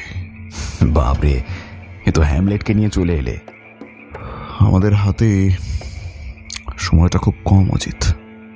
চঞ্চলাকে বাঁচানোর চেষ্টা আজকের এখন থেকেই শুরু করতে হবে, এখন থেকেই, দেরি করলে চলবে না। সে তো অবশ্যই, কিন্তু কোথা থেকে শুরু করব? আমাদের হাতে তো কিছুই নেই। কে বললো তোমাকে নেই? শুধু অর্থগুলো উদ্ধার করতে পারলেই। পরাশর মল্লিক যাওয়ার আগে লিখে রেখে গিয়েছেন। কোথায়? দেখি। ধৈর্য ধরো, এসো বাইরে যাই।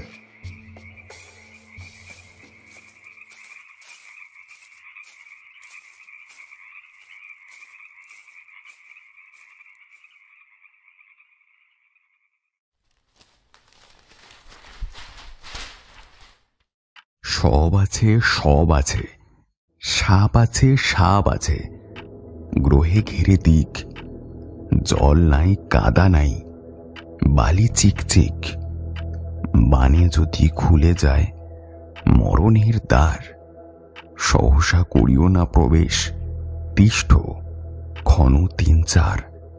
মাথা মুন্ডু কিছুই না বুঝে ব্যোমকেশকে দিয়ে দিলাম কাগজটা।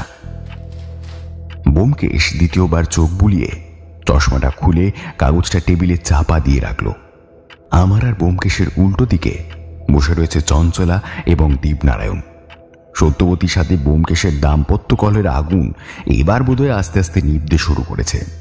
হেমাঙ্গিনী এবং পরাশর মল্লিক দুজনের এখনো কোনো খোঁজ পাওয়া যায়নি। সত্যবতী খোকাকে ঘুম পাড়িয়ে দিয়ে রান্নাঘরে গেছে রাতের খাবার আয়োজন করতে। সাহায্যকারী পটল, কারণ আজ রাতে ও বাড়িতে কেউ আর খেতে যাবে না। মল্লিক মশাই তো প্রথমে চঞ্চলাকে কিছুতেই আসতে দিতে চাননি, এমনকি আমাদেরকেও। পরে সত্যবতীর অসুবিধার কথা ভেবে খানিকটা দ্বিধায় পড়ে রাজি হন। ব্যোমকেশ মাথার পিছনে হাত দিয়ে ঘরময় পায়চারি করতে শুরু করে দিল, আর আপন মনে ক্রমাগত লেখাগুলো আওড়াতে লাগলো। হ্যাঁ, সাপ আছে মানে সর্প, আর একটা সাপ হচ্ছে অভিশাপ, সব মানে মৃতদেহ। কিন্তু গ্রহে ঘিরে দিক, এটার অর্থ কি? জল নাই, কাদা নাই, বালি চিকচিক। এই তোমরা কেউ জানো প্রহ্লাদ কোথায় থাকে? চঞ্চলা তাড়াতাড়ি বলে উঠল, হ্যাঁ হ্যাঁ হ্যাঁ, চিনি। চলো চলো। কোথায়? বুঝতে না পেরে জিজ্ঞেস করলাম আমি। কেন? প্রহ্লাদের বাড়িতে। তুমি কি পাগল হয়ে গেলে ব্যোমকেশ? রাত কত হয়েছে সে খেয়াল আছে তোমার? দায়টা যখন কারোর প্রাণ রক্ষার হয়ে দাঁড়ায় তখন সময় কোন রকম প্রতিবন্ধকতা সৃষ্টি করতে পারে না অজিত। ব্যোমকেশ, কিন্তু এটা যে সংকেত তুমি নিশ্চিত হলে কি করে? পরাশর মল্লিক হেয়ালি জানতেন না, কিন্তু তিনি যখন ছেঁড়া কাগজের প্রত্যেকটা টুকরোতে যত্ন করেই এই লাইনগুলো লিখে রাখেন, তখন এর অর্থ কি হতে পারে অজিত? দীপনারায়ণ পাঞ্জাবিটা খুলে একটা ফতুয়া গায়ে গুলিয়ে নিতে নিতে বলল, হ্যাঁ হ্যাঁ ব্যোমকেশ দা, চলুন চলুন। না, আপনি থাকুন। সত্য একা আছে, চঞ্চলা আমাদের বাড়ি চিনিয়ে দিতে পারবে। কি চঞ্চলা? কিন্তু এত রাতে যাবেন কি করে গাড়ি ছাড়া? অজিত চালিয়ে নেবে। বইয়ের ব্যবসা জমছে না দেখে ট্যাক্সি নামাবে বলে ও বেশ কয়েক মাস ড্রাইভিং শিখেছিল কলকাতায়। ঠিক আছে, যান তাহলে।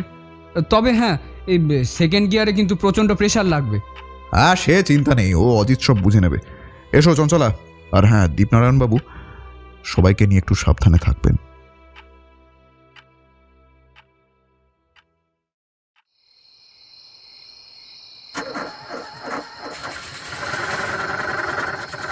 দীপনারায়ণের মরিস মাইনার গাড়িটা স্টার্ট করে রাস্তায় তুলতে রীতিমতো কায়িক পরিশ্রম করতে হলো। আমরা যে দিক থেকে দীপনারায়ণের বাড়িতে এসেছিলাম, এবার তার উল্টো দিকে যাত্রা শুরু করলাম। অন্ধকার যেন এই রাস্তায় আরো বেশি জমাট বেঁধে আছে। দুর্বল দুটো হেডলাইটের আলো সে অন্ধকার ভেদ করতে অপারগ। রাস্তা তো মসৃণ আগেও ছিল না, আর এখন তার থেকেও পরিস্থিতি খারাপ হতে শুরু করলো। ঝাঁকুনিতে গাড়ির সামনে আলগা হয়ে যাওয়া বনেটের ঘটাং ঘটাং আওয়াজ ক্রমশ একঘেয়ে লাগছিল আমার। আমি যে চালক হিসেবে খুব দক্ষ, এত বড় অপবাদ কেউ দিতে পারবে না। তবে নিশ্চিত এই রাস্তায় যে কোনো পাকা হাতের চালক গাড়ি চালাতে গিয়ে নির্ঘাত বিপদে পড়বেন। রাস্তার দুপাশের মাথা দুলানো সাদা কাশফুলগুলো হেডলাইটের হলদেটে আলোয় কেমন যেন পাকা চুলওয়ালা বুড়োর মতন লাগছিল। একটু পরেই চঞ্চলা পিছনের আসন থেকে বলল, দাঁড়ান দাঁড়ান, এরপর আর গাড়ি যাবে না, বাকি পথটা আমাদের হেঁটেই যেতে হবে। কিন্তু গাড়ি থেকে মাটিতে পা রাখতেই আর এক নতুন বিপদ। একদল কুকুর আমাদের ঘিরে ধরে তারও স্বরে চেঁচাতে লাগলো। এই চিল্লাচিল্লিতে গ্রামের লোকের ঘুম না ভেঙে যায় আবার। ব্যোমকেশ আমার শুকনো মুখের দিকে তাকিয়ে আন্দাজ করলো বিষয়টা। অজিত, যা ভাবছো সেটা হবে না, কারণ এই গ্রামে লোক বলতে কেউ নেই, আর যারা আছে তাদের শক্তি নেই মাঝরাতে ঘুম থেকে উঠে দেখার। চিন্তা করো না।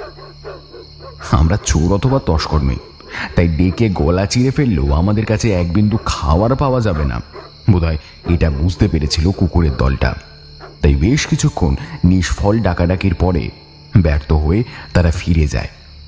আমরা তিনজন ভূতের মতন হাঁটতে শুরু করলাম। সবার আগে চঞ্চলা, তারপর আমি আর ব্যোমকেশ। দু একটা ভগ্নপ্রায় মাটির বাড়ি ইঙ্গিত দিচ্ছে যে লোকালয় হয়তো সামনেই। আস্তে আস্তে বাড়ির সংখ্যা বাড়তে লাগলো, যদিও সেগুলিতে আদৌ কেউ থাকে কিনা তা নিয়ে সন্দেহের অবকাশ আছে। মিনিট 15 হাঁটার পরে চঞ্চলা একটা দোতলা মাটির বাড়ির দরজার সামনে দাঁড়িয়ে পড়ল। এই বাড়ির অবস্থাটা অন্যান্য বাড়ির তুলনায় অনেকটা ভালো। চঞ্চলা বলল, ব্যোমকেশ দা, এটাই প্রহ্লাদ কাকার বাড়ি। ডাকো ওনাকে। আচ্ছা দাঁড়াও 1 মিনিট। অজিত, তুমি আগে দরজার সামনে গিয়ে দাঁড়াও, রাত হয়েছে, হঠাৎ ডাকলে সমস্যা হতে পারে। ব্যোমকেশের কথা মতো আমি দরজার সামনে দাঁড়িয়ে পড়লাম। প্রহ্লাদ কাকা, প্রহ্লাদ কাকা, আমি চঞ্চলা, দরজাটা খোলো না। বেশ খানিকক্ষণ ধরেই জানলার ফাঁক দিয়ে আলোর রেখা দেখা গেল। দরজাটাও খুলে গেল খট করে। হাতে হ্যারিকেন নিয়ে যিনি ভেতর থেকে মুখ বাড়ালেন, তার শতকুঞ্চিত মুখ দেখলে মনে হবে মাকড়সার জাল ঘিরে রয়েছে মুখটা জুড়ে। একবার চঞ্চলার দিকে ও আরেকবার আমাদের দিকে তাকিয়ে বৃদ্ধ প্রহ্লাদ একদলা থুতু ফেলে ধুতির কোচা দিয়ে মুখ মুছে জিজ্ঞেস করল,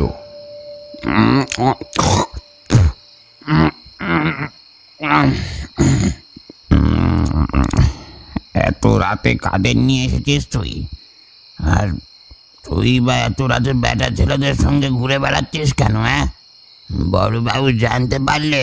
ওনারা আসলে শকুন্তলার ব্যাপারটা নিয়ে একটু কথা বলবে আপনার সাথে।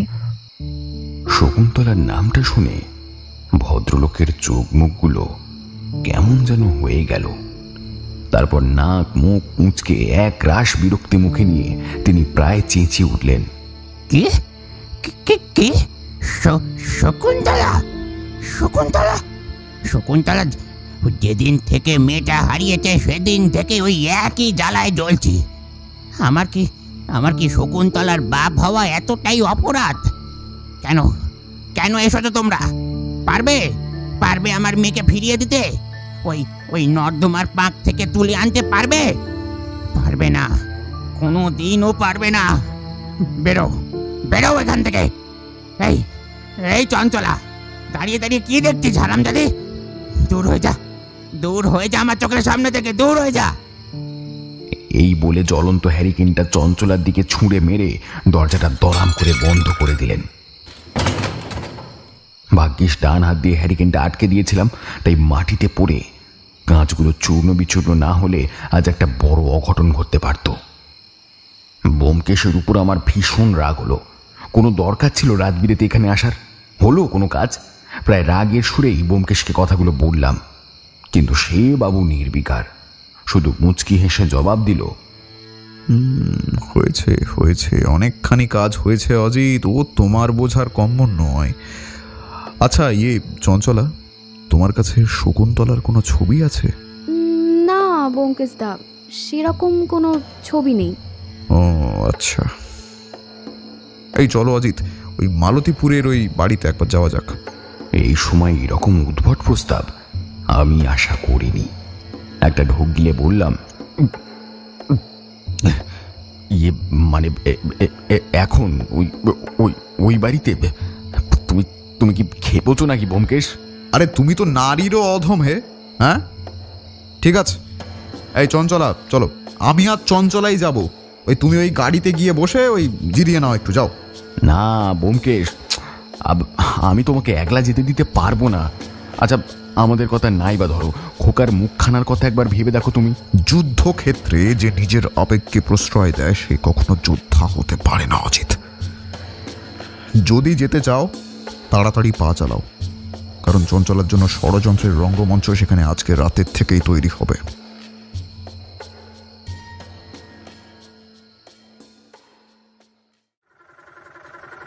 আমাদের মরিস মাইনের গাড়ি আবার চলতে শুরু করেছে।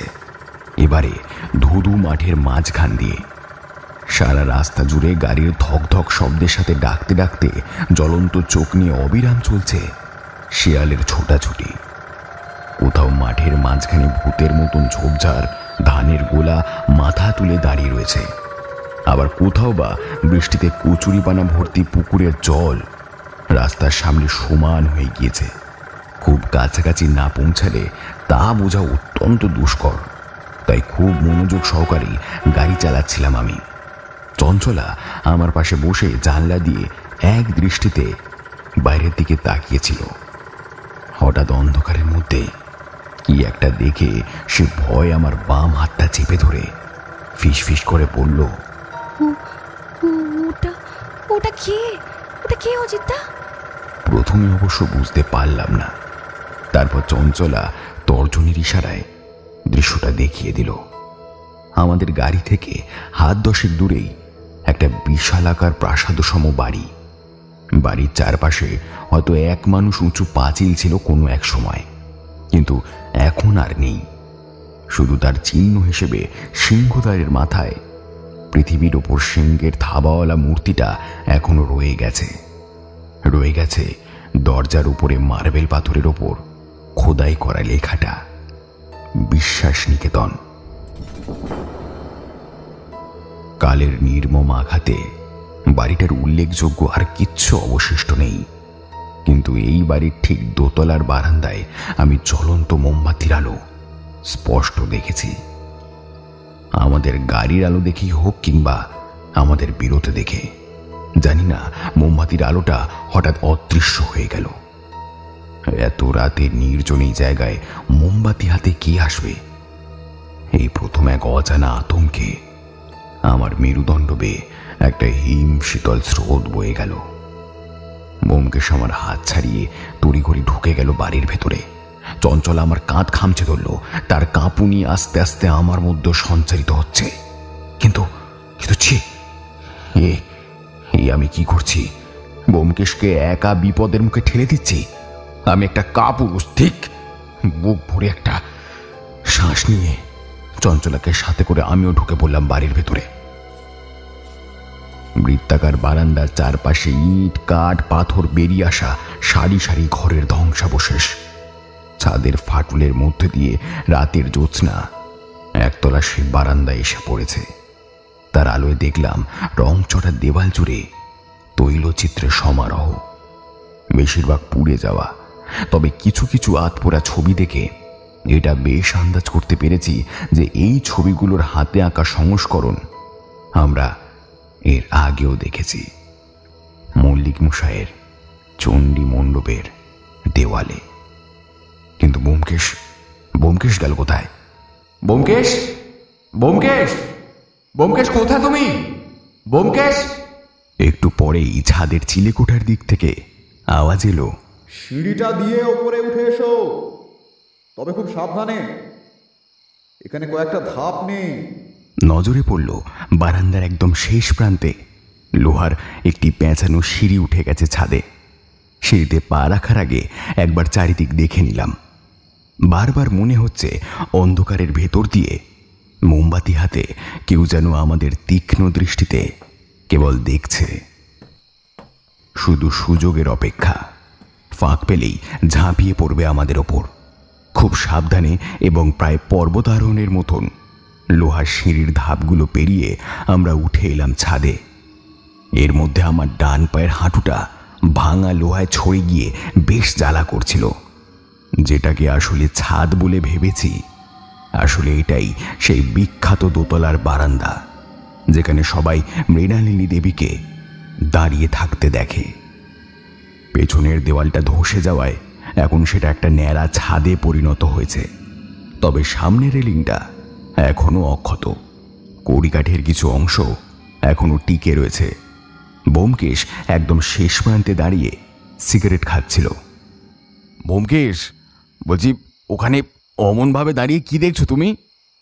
কথা বলতে বলতেই এগিয়ে যাচ্ছিলাম সামনের দিকে। হঠাৎ আমার পায়ের তলার মেঝেটা ঝুরঝুর করে খসে পড়ল। চঞ্চলা আর্তনাদ করে উঠল, অজিতদা! আমি বেশ বুঝতে পারছিলাম আমার পায়ের তলায় এখন শুধুই শূন্যতা, শক্ত জমি নেই। এক্ষুনি হয়তো আছড়ে পড়ব নিচে। ঠিক তখনই ব্যোমকেশ আমার ডান হাতটা ধরে কলার টেনে উপরে তুলে নিয়ে এলো। মৃত্যুকে বড্ড কাছ থেকে অনুভব করে বুকের ভেতরটা যেন ঠিক ঠিক করছিল আমার। একটু ধাতস্থ হয়ে ব্যোমকেশের হাতটা দু হাতে জড়িয়ে ধরে বললাম, ধন্য ধন্য ব্যোমকেশ, তুমি তুমি ধন্য। তোমার মতন বন্ধু পাওয়া সত্যি সত্যি সৌভাগ্যের ব্যাপার। এত প্রশংসা করো না অজিত। বাড়ি ফিরে সত্যবতীর ঝাড়টা কি আমি একাই নেব? তোমাকেও তো তার অর্ধেক দায়ভার নিতে হবে। এত তাড়াতাড়ি শুয়ে পড়তে তো তোমাকে আমি দেব না বন্ধু। তা কিছু পেলে এখানে? পেলাম বলতে এক প্রকার পেয়েছি বলতে পারো। তবে আমাদের নিশাচরের সাথীদের মধ্যে না কেউ একজন কলকাতার, জানো? এই এই এই দেখো। ব্যোমকেশ আমার হাতে যে কাগজটা গুঁজে দিল, আসলে সেটা গতকালের একটা কলকাতা থেকে ফেরার ট্রেনের টিকিট। ভালো করে দেখে টিকিটটা ফেরত দিয়ে জিজ্ঞেস করলাম, তো তার মানে তুমি বলতে চাও যে একের অধিক লোক এর সাথে জড়িয়ে আছে?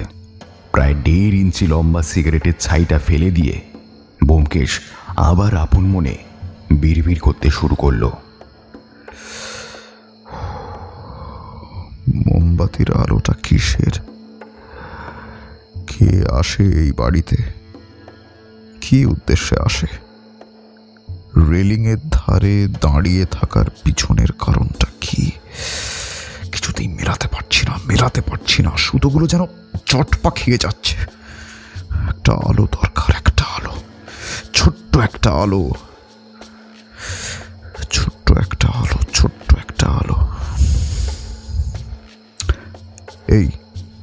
এই অজিত, এসো। ওই একটু দূরে দেখো, সরু সুতোর মতো জিনিসটা চাঁদের আলোয় চকচক করছে। দেখো, ওই যে ওটা কি বলতে পারো? আমার হয়ে জবাব দিল চঞ্চলা। ওটা নদী ব্যোমকেশদা, নাম তরলা। এককালে বেশ বড় ছিল। আমি আর শকুন্তলা মিলে দাঁড়িয়ে থাকা নৌকাগুলো থেকে জলে ঝাঁপ মেরে কত খেলেছি। কিন্তু এখন দেখুন, শিয়াল কুকুর রীতিমতো হেঁটে পারাপার করছে নদী। শুধু বালি আর বালি। দামোদরে জোয়ার এলে জল বাড়ে, তখন 2-1টা নৌকা চলে, নচেত এরকম বালিয়াড়ির ফাঁকে ফাঁকে মুখ গুজে পড়ে থাকে।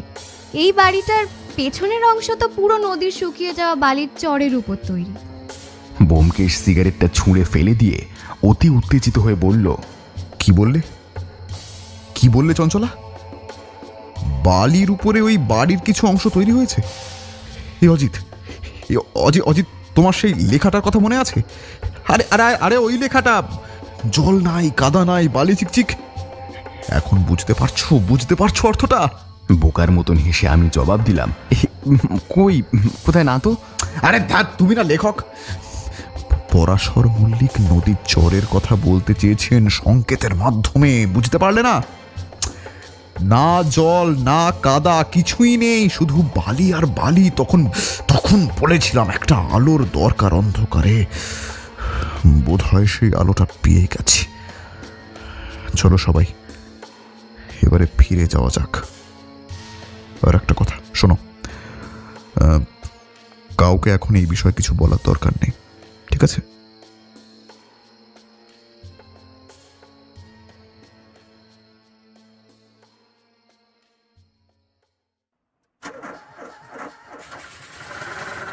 দীপনারায়ণের মরিস মাইনার আবার রওনা দিল বাড়ির উদ্দেশ্যে।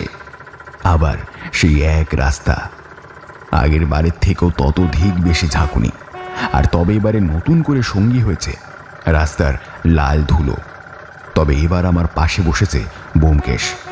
একটু পরেই বনেটের বাঁধনটা খুলে গিয়ে আবার সেই বিকট শব্দ শুরু হলো, তার সাথে ইঞ্জিনের ধকধক আওয়াজ। আর কোনোদিন ওই গাড়ি ব্যবহার করব না, এই প্রতিজ্ঞা করে দীপনারায়ণের বাড়ির সামনে যখন পৌঁছালাম, তখন পূবের আকাশ ফর্সা হতে শুরু করেছে ধীরে ধীরে। বন্ধ দরজার গায়ে টোকা মারতেই দীপনারায়ণ দরজা খুলে দিল, আর সাথে ধেয়ে এলো এক রাশ প্রশ্ন। আমি আর ব্যোমকেশ কোন রকমে পাশ কাটিয়ে এলেও চঞ্চলা গেল আটকে। কিন্তু ঘরে এসেই পড়লাম একদম বাঘিনীর মুখে। কি ব্যাপার ঠাকুরপো? বলা নেই কওয়া নেই, হুট করে রাতের বেলায় ঘর থেকে বেরিয়ে গেলে। সারা রাত কত দুশ্চিন্তায় কেটেছে জানো? তা বলি, দুশ্চিন্তাটা কার জন্য, আমার নাকি ব্যোমকেশের? সবসময় ঠাট্টা ভালো লাগে না বলে দিচ্ছি। খোকাকে চান করিয়ে অঞ্জলি দিতে নিয়ে যেতে হবে। আজ অষ্টমী, সেই খেয়াল আছে? ওদিকে জ্যাঠাইমা এখনও বাড়ি ফেরেননি, তাও নম করে ভদ্রলোক পূজাটা চালিয়ে যাচ্ছেন। এবার বলো তো, রাত জুড়ে কোন রাজকার্যে যাওয়া হয়েছিল? আমি ব্যোমকেশের মুখের দিকে চাইলাম। বরাবর এইসব বিপদে সেই আমাকে বাঁচিয়ে এসেছে, এবারেও তার অন্যতা হলো না। ব্যোমকেশ একটা জোরালো হাই তুলে জবাব দিল,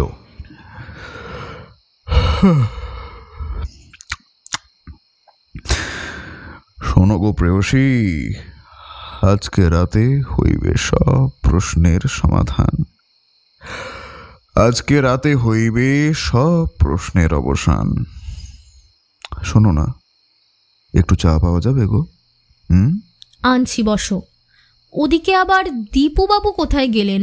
ভাড়ার ঘরের চাবি ওর কাছে। সত্যবতী ঘর থেকে বেরিয়ে গেলে ব্যোমকেশ প্রায় আমার কানের কাছে এসে বলল,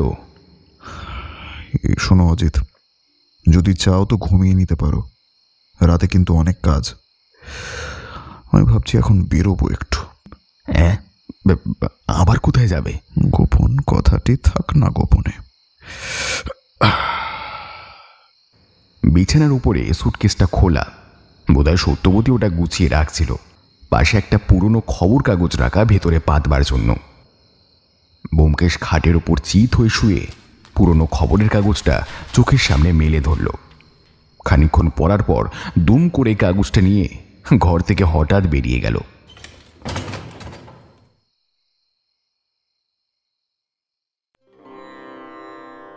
তবে ব্যোমকেশের কথা মতো আমার ঘুম হয়নি। তার এক কারণ যদি সত্যবতী হয়, তাহলে তার অপর কারণ খোকা আর পটল। সকাল থেকে ওরা দুজনেই আমাকে নিয়ে খেলায় মেতেছে।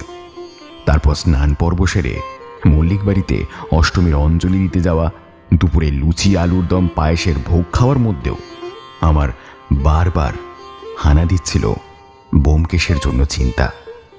কোথায় আছে ও, তা এখন জানা নেই। একবার মল্লিক মশাই আর একবার চিন্ময় রুদ্র এসে খোঁজ নিয়ে গেলেন ব্যোমকেশের। সত্যবতী পুজোর কাজের ফাঁকে বলে গেল ব্যোমকেশ এলে যেন আমি খবর দিই। বিকেলের আগেই আমাকে বাড়িতে পৌঁছে দিয়ে গেল দেবনারায়ণ। একই রাত জাগা, তার উপর গুরুপাক খাবার ফলে বালিশে মাথা রাখতেই অনেক চেষ্টা করেও নিদ্রা দেবীর আগমন আটকাতে পারলাম না।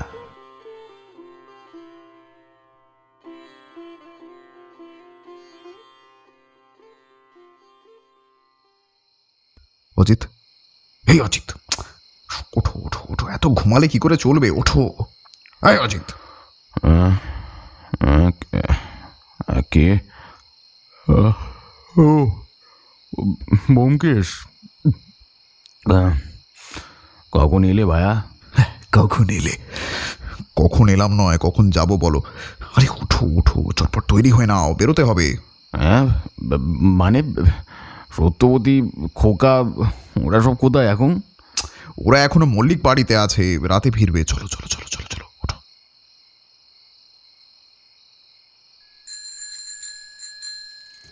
আজকে রাতে বেশ কুয়াশা পড়েছে। আমি গলায় একটা মাফলার জড়িয়েছি, আর ব্যোমকেশ গায়ে সত্যবতীর হাতে বোনা একটি লাল সোয়েটার। তবে দীপনারায়ণের গাড়ি আমরা নিয়ে নিই। ব্যোমকেশ কোথা থেকে যেন দুটো সাইকেল জোগাড় করেছে, তাই আপাতত সেগুলো চালিয়েই আমরা চলেছি মালতীপুরে। গন্তব্য সেই পোড়ো বাড়ি। বেশ জোরেই সাইকেল চালাচ্ছিলাম। আমার আর তর্স হয়েছিল না ব্যোমকেশ সকালে কোথায় গিয়েছিল তা জানার জন্য, তাই বলেই ফেললাম, এই ব্যোমকেশ, বলছি এই আজ সারাদিন কি করলে? আজকে সারাদিন ওসব ছাড়ো, বলছি অজিত, অ্যাস্ট্রোফোবিয়া মানে কি জানো? অ্যাস্ট্রোফোবিয়া? না তো। যারা বাজের শব্দে ভয় পায় তাদের অ্যাস্ট্রোফোবিয়ার রোগী বলা হয়। এটা একরকম স্নায়ুর রোগ। অনেক সময় সামনাসামনি বাজ পড়লে এ ধরনের রোগী মারা যাওয়াটা খুব একটা অসম্ভব নয়। কিন্তু আজকে এর সাথে কিসের সম্পর্ক? সম্পর্ক আছে ভায়া, আছে। পরাশর মল্লিক অ্যাস্ট্রোফোবিয়ার রোগী ছিলেন অজিত। গতকাল রাতে ওই পোড়ো বাড়িতে, রাস্তাটা জানা, হ্যাঁ, গতকাল রাতে ওই পোড়ো বাড়িতে তিনি মারা গেলেন। সম্ভাব্য কারণ হার্ট অ্যাটাক। কথাটা শুনেই সাইকেল থেকে পড়ে যাচ্ছিলাম যেন। কোনো রকমের সামলে নিয়ে বললাম, কি কি বলছো ব্যোমকেশ? তুমি কি করে জানলে? আজ দুপুরে আমি এসেছিলাম এই বাড়িতে। গতকাল রাতে ভালো করে দেখতে পাইনি বলে ভেবেছিলাম দিনের আলোতে ভালো করে দেখব। তখনই আবিষ্কার করি, বুঝলে, বাড়িতে ঢোকার ঠিক মুখেই জঙ্গলের মধ্যে উপুড় হয়ে পড়ে আছেন পরাশর মল্লিকের দেহটা, আর সামনে ছিল একটা ঝলসানো দেবদারু গাছ। কিন্তু মল্লিক মশাই তো তা জানেন না। আমার তো মনে হয় তাকে জানানো দরকার। চিন্তা করো না অজিত, চিন্তা করো না, সময় মতো ঠিক খবর পেয়ে যাবেন উনি। আরও একটা খবর আছে। খবর? কি খবর? বলবো এখন? না থাক, ওখানে গিয়েই বলবো, চলো।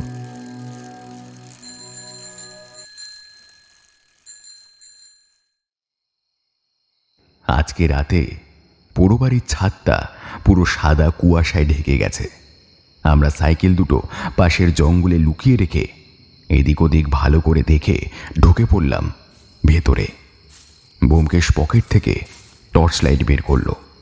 খট করে একটা আওয়াজের সাথে সাথেই সামনের বেশ কিছুটা অংশ গোল বৃত্তের মতন আলোতে পরিপূর্ণ হয়ে গেল। বারান্দা জুড়ে ইট, কাঠ, পাথরের ধ্বংসাবশেষ ভর্তি। সেগুলোকে আষ্টে পৃষ্ঠে জড়িয়ে ধরেছে বটগাছের শিকড়। বিভিন্ন জায়গা থেকে টপ টপ করে জল পড়ারও আওয়াজ পাওয়া যাচ্ছে। ব্যোমকেশ টর্চের আলোটা পূর্বের ভাঙা দেওয়ালের ওপরে ফেলে বলল, ওই যে, এই অজিত তাকাও, ওই যে ওই জায়গাটায় পড়েছিলেন পরাশর মল্লিক, ওই দেবদারু গাছটার ঠিক নিচে। ওটাই আসলে এই বাড়িতে ঢোকার প্রধান রাস্তা। গাছ তো দেখতে পাচ্ছি, কিন্তু দেহটা পুলিশ তুলে নিয়ে চলে গেছে। পুলিশ? পুলিশ এখানে আবার কোথা থেকে এলো? ব্যোমকেশ আমার কথার উত্তর না দিয়ে তার স্বভাবসিদ্ধ ভঙ্গিতে হেসে এগিয়ে গেল ছাদের ভাঙা সিঁড়িটার দিকে। তবে সিঁড়িতে সে উঠল না। তার বদলে টর্চটা আমাকে দিয়ে সিঁড়ির ঠিক নিচে একটা নির্দিষ্ট চৌকো জায়গার উপর থেকে জমা ধুলো ময়লাগুলো পরিষ্কার করে ফেলল। যেন কিছু লেখা আছে ওর ওপরে। ব্যোমকেশ হাঁটু গেড়ে বসে টর্চের আলোটা লেখাগুলোর ওপর ফেলতেই বুঝতে পারলাম যে ওটা আসলে একটা ছক। ছকের মধ্যেই খোদাই করা লেখাগুলো প্রায় আবছা হয়ে গেছে। তবে বায়ু, ঈশান আর অগ্নি, এই তিনটে নাম কোনো রকমে বোধগম্য হলো। ব্যোমকেশ টর্চটা নিভে দিয়ে জিজ্ঞেস করল, গ্রহে ঘেরে দিক মনে পড়ে? মল্লিক মশাইয়ের চণ্ডী মণ্ডপের মতো এখানেও 9টা গ্রহের তৈলচিত্র ছিল। যদিও তার বেশিরভাগই আগুনে পুড়ে গেছে, কিছু অক্ষত আছে। আজকে পরাশর মল্লিকের মৃতদেহটা পুলিশ তুলে নিয়ে যাওয়ার পরে সারা দুপুর ভেবে ভেবে এই ধাঁধার অর্থ খুঁজে বের করি। যদিও এর বেশিরভাগ কৃতিত্ব যায় এখানকার কুকুরগুলোর। তারা ওই পাথরটাকে ঘিরে চেঁচামেচি না করলে বিষয়টা আমার নজরেই পড়তো না। এখন দরকার শুধু তীরের, মানে বানের, তবেই খোলা যাবে মরণের দ্বার। কারা যেন আসছে। লুকিয়ে পড়ো অজিত, লুকিয়ে পড়ো, জলদি জলদি, ওই দেওয়ালের দিকে চলো, শিগগির চলো। ব্যোমকেশ আর আমি এক লাফে দেওয়ালের ফাটলের কাছে পৌঁছে দেবদারুর গাছের নিচে শুয়ে নিঃশ্বাস বন্ধ করে অচেনা আগন্তুকের অপেক্ষা করতে লাগলাম। পায়ের শব্দ ধীরে ধীরে যেন স্পষ্ট হয়ে উঠল। অত্যন্ত সাবধানী পায়ে 4 জন লোক শতাব্দী প্রাচীন ওই বারান্দায় যেন প্রবেশ করছে। তাদের মধ্যে একজনকে আমি চিনি, চঞ্চলা। আমি ব্যোমকেশের মুখের দিকে চাইলাম। সে মাথা নেড়ে আমাকে আশ্বস্ত করল। একটু পরেই হ্যারিকেন জ্বলে উঠল 3টে। আলোতে এবার 3জনকে স্পষ্ট দেখতে পেলাম। তাদের মধ্যে একজন অত্যন্ত লম্বা, প্রত্যেকের মুখ চাদর দিয়ে ঢাকা। চঞ্চলা মাঝে মধ্যেই ঘাড় ঘুরিয়ে এদিক ওদিক তাকিয়ে বোধহয় ব্যোমকেশের অবস্থান বোঝার চেষ্টা করছে। অত্যন্ত লম্বা সেই লোকটা হাতে একটা চাবির গোছা নিয়ে সিঁড়ির নিচে ওই জায়গাটার 4টি কোণে 4টি চাবি ঢুকিয়ে দিল। তারপরে হঠাৎ ব্যস্ত হয়ে কি যেন খুঁজতে লাগলো চাবির গোছাতে। তার দেখা দেখি অন্য 2জন পকেট হাতড়াতে শুরু করলো। এবার ওই লম্বা লোকটা হ্যারিকেনের আলোটা বাড়িয়ে মেঝেতে উবু হয়ে বসে প্রাণপণে ময়লাগুলো ঘাঁটতে লাগলো। ঠিক এমন সময় ব্যোমকেশ আমার পাশ থেকে উঠে দাঁড়িয়ে পকেট থেকে সরু তীরের মতন দেখতে কি যেন একটা বের করে টর্চ লাইটটা ফস করে জ্বালিয়ে বলল, আপনারা বোধহয় এটাই খুঁজছেন নাকি? ঘরের মধ্যে যেন বাজ পড়ল। এই মুহূর্তে ঘরে আর কারোর উপস্থিতি প্রত্যাশা করেনি সেই 3জন। সব থেকে লম্বা লোকটা সরিয়ে দিল তার মুখের চাদর, আর তার মুখটা দেখেই সমস্ত পৃথিবীটা দুলে উঠল আমার সামনে। অনন্ত মল্লিক। তিনি কি করছেন এই অন্ধকারে? মল্লিক মশাই বেশ কর্কশ ভাষায় বললেন, তোমার টিকটিকি বনা করার স্বভাবটা আজকের জন্মের মতো ঘুচিয়ে দিতে হবে দেখছি। সত্য নেশা না কি যেন বলো নিজেকে। দাঁড়াও দাঁড়াও, একটু পরে সব ইতিহাস হয়ে যাবে তোমার। তুমি জানো না কি নিয়ে কার সাথে খেলছো তুমি। না না না, ওই ভুলটা করবেন না, ওই ভুলটা করবেন না। আপনার স্ত্রী কোথায় আছেন সেটা একমাত্র আমি জানি জ্যাঠামশাই। কোথায় কোথায় আছে সে? তার জন্য মরণের দ্বারটা যে খুলতে হয়। 4 কোণে 4টে চাবি লাগানো ছিল। ব্যোমকেশ তীরের মতন জিনিসটা এবার পাথরের উপর যে চক্রাকার ছক আঁকা তার ঠিক মাঝখানে ঢুকিয়ে দিল, আর সাথে সাথেই বিকট আওয়াজ করে পাথরটা খুলে ঝুলে পড়ল নিচে। মল্লিক মশাই একটু ঝুঁকে আর্তনাদ করে 10 হাত দূরে সরে দাঁড়ালেন। আমিও কৌতূহলে মুখ বাড়িয়ে দেখলাম। চৌকো মতন খোলা অংশ থেকে মরচে ধরা লোহার সিঁড়ি নেমে গেছে অন্ধকারের ঘোলা জলের মধ্যে। সিঁড়ির উপরের ধাপেই নিথর হয়ে পড়ে রয়েছে হেমাঙ্গিনী দেবীর রক্তাক্ত দেহ। তার পা দুটো ডুবে আছে জলের মধ্যে। অনন্ত মল্লিক রাগে ফুঁসতে লাগলেন গোখরো সাপের মতন। মাটিতে আছাড় মেরে ভেঙে ফেললেন তার হ্যারিকেনখানা। চিন্ময়, মাথার খুলি উড়িয়ে দেওয়া ওই দুটো। জোয়ার আসার সময় হয়েছে, নৌকা এসে পৌঁছাবে একটু পরেই। মেয়েটাকে নামিয়ে দে জলের মধ্যে। না না, আজ আজ বাইরে থেকে নৌকায় ওঠ। দাঁড়া দাঁড়া, এদের ব্যবস্থাটা করি আগে। চঞ্চলাকে ঘাড় ধাক্কা দিতে দিতে বাইরে নিয়ে গেল একজন। এবার ব্যোমকেশ শান্ত শীতল কণ্ঠস্বরে বলল, আপনার পাপের ঘড়া পূর্ণ হয়েছে মল্লিকবাবু, মানে জ্যাঠামশাই। আমাদের মেরে পার পাবে ভেবেছেন? পুলিশ অফিসার চিন্ময় রুদ্রের হাতে হাত করিয়ে মেয়ে পাচারের ছকটা বেশ ভালোই তৈরি করেছিলেন। আশ্চর্য, আপনার সহধর্মিনীও নিজে একজন মহিলা হয়ে এই কাজে আপনাকে সমর্থন করে গেছে। ভাবা যায় না।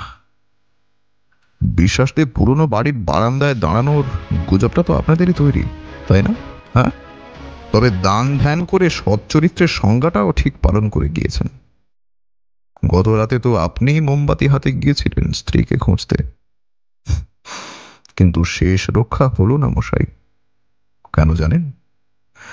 কারণ ভগবান, মানে ওই উপরে যিনি বসে আছেন, দুষ্টের দমনের জন্য মাঝে মাঝে মানুষের মধ্যে দিয়ে না এই দূত প্রেরণ করে থাকেন।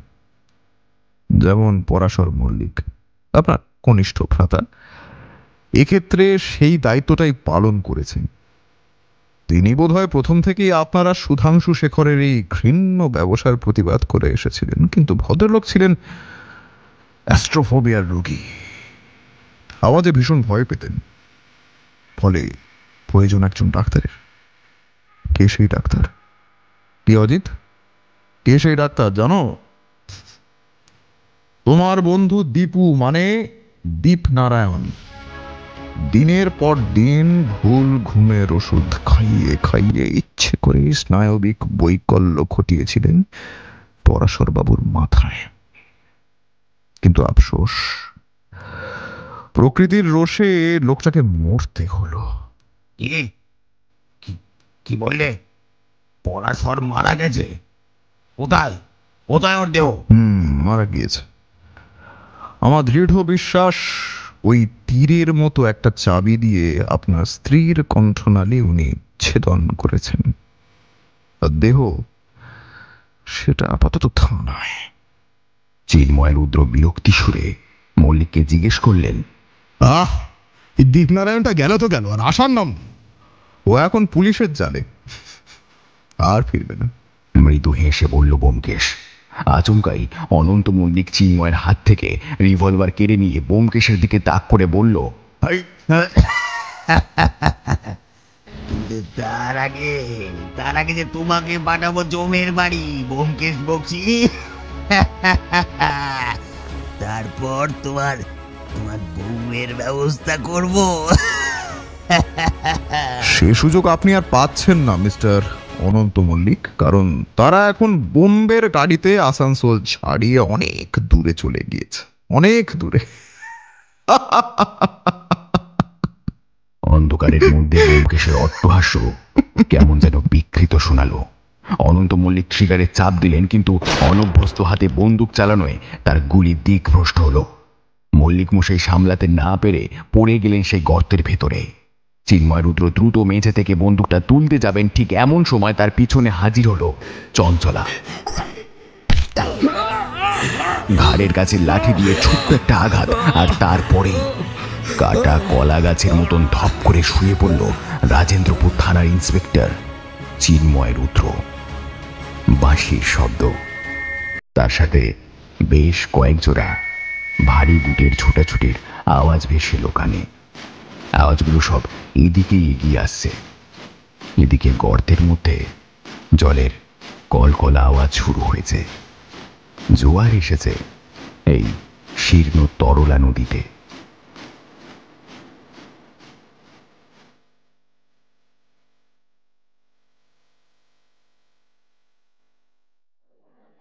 বর্ধমান স্টেশনে গাছের ছাওয়ায় বসে আছি আমরা চারজন। ট্রেন আসতে এখনো ঘন্টা দুয়েক দেরি। সত্যবতী খোকাকে নিয়ে আপাতত পিতৃগৃহে পৌঁছে গেছে আজ ভোরেই। চঞ্চলা ও পটল আমাদের ট্রেনে তুলে দিতে এসেছে। ওরা এখন মল্লিক বাড়ির স্থাবর অস্থাবর সব সম্পত্তির অলিখিত উত্তরাধিকারী। কিন্তু এদিকে অনন্ত মল্লিকের ঘটনার বেশ কিছু বিষয় আমার মাথায় ঢুকছিল না। সেগুলোকে খোলসা করার জন্য ব্যোমকেশকে জিজ্ঞেস করলাম, আচ্ছা ব্যোমকেশ, বলছি তুমি কিভাবে বুঝলে যে অনন্ত মল্লিকই নারী পাচারের সাথে জড়িত? কি করে বুঝলাম? দেখো, সুধাংশু শেখরের ব্যবসার অংশীদার ছিলেন অনন্ত মল্লিক। পাটের কারবারের আড়ালে তার আসল কাজ ছিল বিভিন্ন দেশি বিদেশি ধনী ব্যবসায়ীর কাছে সুন্দরী মেয়েদের প্রচুর টাকার বিনিময়ে তুলে দেওয়া। তাছাড়া কলকাতার বিভিন্ন থানায় এই নারী ঘটিত বেশ কয়েকটি মামলা আছে ওর নামে। এই পোড়া দেশে যা হয় আর কি, পয়সার জোরে বিচারের বাণী নিভৃতে কাঁদে। আরো নিশ্চিত হয়েছি গতকাল ভোরে সত্যবতীর হাতে পুরনো খবরের কাগজ দেখে। সুটকেসের ভিতরে পেতে রাখার জন্য সেই খবরের কাগজটা কেটে গিয়েছিল একটুখানি। সেখানে প্রথম পাতাতে মাস 7 আগে দামোদরে একজন বিখ্যাত ব্যবসায়ীর বজরা দুর্ঘটনার খবর ছিল। তাতে মৃত শকুন্তলার স্বল্প বাস পরা ছবি ছাপা হয়েছিল।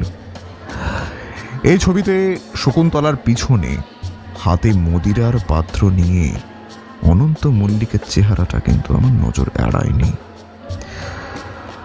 দেখো অজিত, যদিও শকুন্তলার নাম দেওয়া হয়েছিল অন্য, ওই ছবিটা দেখেই চঞ্চলা চিনতে পারে। সেখান থেকেই আমি পুরোপুরি নিশ্চিত হয়ে যাই হারিয়ে যাওয়া মেয়েগুলোর সাথে ঠিক কি ঘটেছে। যদি পুলিশ খোঁজ করে তাহলে ওই অন্ধকূপে 2-3টে পচা গলা মৃতদেহ খুঁজে পেলেও এমন কিছু আশ্চর্য হব না আমি। মানে সবার ভাগ্যে নৌকা যাত্রা জোটেনি অজিত। কাউকে কাউকে অনন্ত মল্লিকের নির্মম লালসার শিকার হতে হয়েছে। ওই জন্যই বলা ছিল সব আছে, সব আছে, বুঝলে? আচ্ছা, তাই সব আর সব। বাহ। আচ্ছা, আরেকটা কথা বলি, চিন্ময় তো তোমার উপর খাপ্পা হয়েছিল, তাহলে পুলিশ কিভাবে তোমাকে সাহায্যে রাজি হলো? বাবা, খোদ কমিশনার সাহেবের কাছে জরুরি টেলিগ্রাম করেছিলাম স্টেশনে এসে, বুঝলে? এমন সময় ঢং ঢং করে ট্রেন আসার ঘন্টা বাজল। হঠাৎ প্ল্যাটফর্মের শেষ প্রান্তে তুমুল হট্টগোল শুরু হলো। আমি আর ব্যোমকেশ চঞ্চলাকে বসতে বলে কি হয়েছে দেখার জন্য এগিয়ে গেলাম জটলার উদ্দেশ্যে। গোল হয়ে যাওয়া জটলার মাঝখানে প্রায় 7-8 জন পুলিশ 2 জন লোককে ঘিরে দাঁড়িয়ে রয়েছে। প্রত্যেকের কোমরে দড়ি বাঁধা। চিনতে অসুবিধা হলো না যে একজন হলেন চিন্ময় ও অন্যজন অনন্ত মল্লিক। আজ এই গাড়িতেই সদরে চালান করা হবে তাদের। চিন্ময়ের মাথা জোড়া ব্যান্ডেজ। ব্যোমকেশ ভিড় ঠেলে চিন্ময়ের সামনে দাঁড়িয়ে মুচকি হেসে বলল, যুগে যুগে যতবার অসুরেরা অবতীর্ণ হয়েছে পৃথিবীতে, ততবার মহামায়া বিভিন্ন রূপ ধরে পরিত্রাতা হিসেবে জন্ম নিয়েছেন মর্তলোকে। মনে রাখবেন চিন্ময়বাবু, দেবী শক্তি কারোর ভোগ্য নয়, তিনি অসুরদের কাছেও অবদ্ধ। এই নারী শক্তিকে কিন্তু হত্যা করা যায় না, নারী নহন্যতে। আর হ্যাঁ, আমি কোনো শখের গোয়েন্দা নই, আমি সত্যান্বেষী, সত্যান্বেষী ব্যোমকেশ বক্সী। আবার হয়তো কোনোদিন দেখা হবে। নমস্কার। চলো অজিত।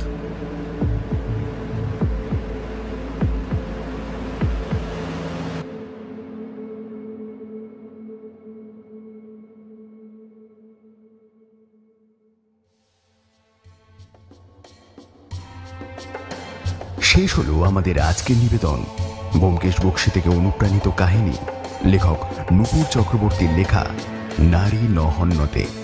ব্যোমকেশ ও কালীচরণের চরিত্রে রৌনক, দেবনারায়ণ ও পটলের চরিত্রে প্রত্যয়, সত্যবতী মৌমিতা, চঞ্চলা অরুণিমা, ইন্সপেক্টর রুদ্র আদিত্য, আব্দুল চাচা সোহন।